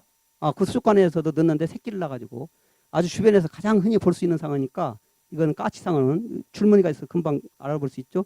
그리고 이제 그 어민들은 죽상어, 방언으로 죽상어라고 하는데 죽상어는 방언이고 까치상어가 되겠습니다. 무태상어, 흰뺨상어, 남방상어, 흉상어, 가장 그 전형적인 상어의 모습들 검은꼬리상어, 뱀상어, 청세리상어, 펜두상어, 아구상어, 납작주둥이 상어, 홍살귀상어, 귀상어 이렇게 상어 종류들이 많이 있습니다. 여러분들이 알지 못하는. 그래서 국내 해수욕장의 상어 공격 가능성은 내가 방금 전에 설명을 했었고요. 이것은 이제 제가 어선으로 잡힌 백상아리들 1996년부터 제가 상어 연구를 시작해왔으니까 2016년까지 기록이 되어 있죠. 금년에는 아직 상어 백상아리 확인을 못했어요. 아마 6월달 이후에 이게 집중적으로 나오거든요. 금년에도 나올 가능성이 많이 있습니다. 지난번에 언론에서 보니까 영덕 한 달쯤 됐죠. 제가 보니까 백상아리가 아니고 악상어더라고요. 그래서 언론 쪽에 연락이 안 돼서 연락을 못했는데 그 인터넷 뉴스에 이렇게 보도된 거 보니까 악상어 같아요. 백상아리가 아니고. 상어 사고 발생 장소 아까 말했던 사고 발생 장소가 아니라 분포 상어 분포지 백상아리 분포지고 2012년 얼마 안 됐죠. 부산에서 잡힌 백상아리를 이렇게 해부를 해보니까 백상아리 뱃속에 뼈가 나왔어요. 뼈가. 근데 말발굽처럼 굽이 있어요. 굽이. 그러니까 염소나 그런 거란 말이에요. 근데 제가 알 수 있는 방법이 없어가지고 국립과학원에다가 DNA 검사를 의뢰했더니 이게 꽃사슴이에요. 꽃사슴. 백상아리 뱃속에서 나왔는데 촌에 꽃사슴인데 그래서 제가 더 그 의뢰를 했더니 꽃사슴인데 한국에 사는 꽃사슴이 아니라 일본 오키나와 쪽에 사는 꽃사슴이에요. 그래서 일본 쪽에 나카야 박사 저한테 이제 상어 지식을 전해준 홋카이도 대학 나카야 박사한테 메일을 보냈더니 이 섬에서 섬 가까운 섬으로 꽃사슴들이 헤엄쳐 이동한답니다. 바닷가에. 그때 이제 백상아리들이 잡혀먹은 거죠. 그러니까 오키나와에서 잡아먹은 것이 부산까지 올라와서 물속에서는 뭐 한 대여섯 시간이면 오키나와에서 올라오잖아요. 하루도 안 걸려가지고 올라와서 부산에서 잡힌 거예요. 그래서 이제 그 원인을 제가 해결을 했고 이건 아까 말했던 사망자 사망자를 보면은 보령 대천해수욕장 1959년 그다음에 보령 군산 군산 태안 살아난 사람 다 전라북도와 충청남도에 사고가 있었습니다. 키조개 캐는 시기가 5월과 6월이에요. 백상아리가 올라온 시기고 7월 1일, 6월 30일자는 7월 1일자부터 그 수산생물 산란 부화 때문에 7월 금어기입니다. 딱 작업이 물속에 들어가는 조업이 금지가 돼요. 5월달, 6월달 집중적으로 들어가는데 그때 백상아리들이 올라와 있으니까 주변에 올라와 있는데 딱딱 소리 내지 비린내 유출되지. 그러니까 여기서 이렇게 사고가 나는 거거든요.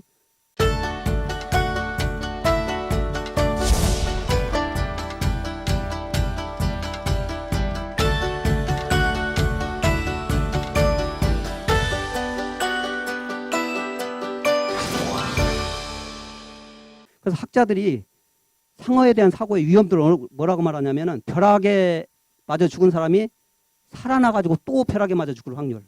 그러니까 거의 빈도가 약하다는 거죠. 너무 이렇게 상어를 두려워할 필요가 없다. 다른 사고에 비해서 빈도가 그렇다는 거예요.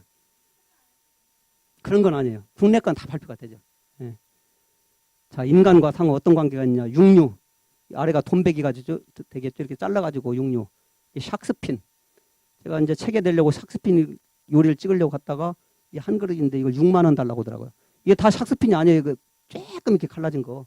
굉장히 비싸게 팔더라고요. 그러니까 그 샥스핀 팔려고 상어를 지느러미만 잘라가지고 다 몸통아리를 바다에 버려버리거든요. 참 그 불쌍하게 죽어가고 있고 이렇게 육류로 다 상어들이 이용되고 있고 또 수족관에서 이렇게 전시를 해가지고 경제적으로 돈을 벌 수 있는 그런 가고시마 수족관이고요.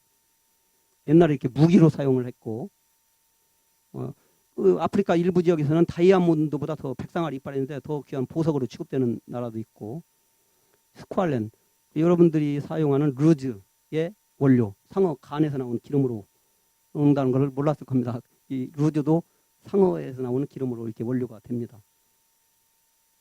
생활용품 문학 속의 상어 노인과 바다 우리가 조스라는 영화 할 겁니다. 조스 딥블루시 다 상어를 소재로 한 영화들이죠.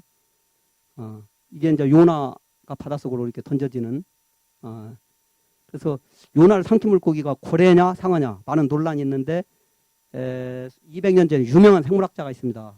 그 린네라는 스웨덴의 린네라는 생물학자가 백상아리다. 성경에 나오는 그 흉흉한 파도에 성경상으로 볼 때 고래보다는 백상아리에 가깝다. 백상아리는 연안에 육지에 가까운 연안에 접근을 하고 뭔가 잘못 먹었을 때 토해내기도 한다. 또 여러 가지 그 과학적인 근거로 해서 백상아리다 이렇게 연구한 학자가 있습니다. 보세요. 이렇게 지느러미만 잘라는 이 지느러미 숫자. 몸통은 다 바닷속에 버려집니다. 몸통은. 그래서 이렇게 죽어가는 상어가 1년에 몇 마리냐면 7천만 마리. 7천만 마리. 상어에 의해서 사람의 희생은 10명 미만 부상자까지. 역으로 사람에 의해서 죽어가는 상어는 7천만 마리. 자, 아까 제가 설명 중에 상어는 적은 수에 새끼를 낳는다고 그랬죠. 다 새끼가 어미로 자라는데 적들이 별로 없기 때문에. 반면에 수천만 마리 개복치 같은 것은 알을 낳으면 그 알이 다른 물고기들이나 다른 바다 생물들의 먹이가 다 되고 일부만 자라는데 상어는 새끼를 낳으면 거의 다 어미로 자라는데 적이 없어요. 다 자라. 그러니까 아주 적은 수에 새끼를 낳아요. 한 마리 내지 많이 낳아봤자 100마리 미만. 그런데 또 상어가 새끼를 낳으면 새끼를 낳는 어미로 자라는 데까지 또 5년 이상이 걸려요. 5년. 다른 물고기들은 새끼를 낳고 봄에 부화하면 가을 돼가지고 이듬해 1년 만에 또 알을 막 수많은 알을 낳고 새끼를 낳는데 상어는 5년 이상 최소한 지나야 새끼를 낳아. 그러니까 새끼도 조금 낳는 데다가 어미가 되는 기간이 길어. 그런데다가 1년에 7천만 마리씩 잡아내면 바다에서 상어가 다 없어지죠. 바다에서 상어가 없어지면 무슨 문제가 있냐. 바다 생태계가 먹이사슬이 정점에 있는 것이 상어입니다.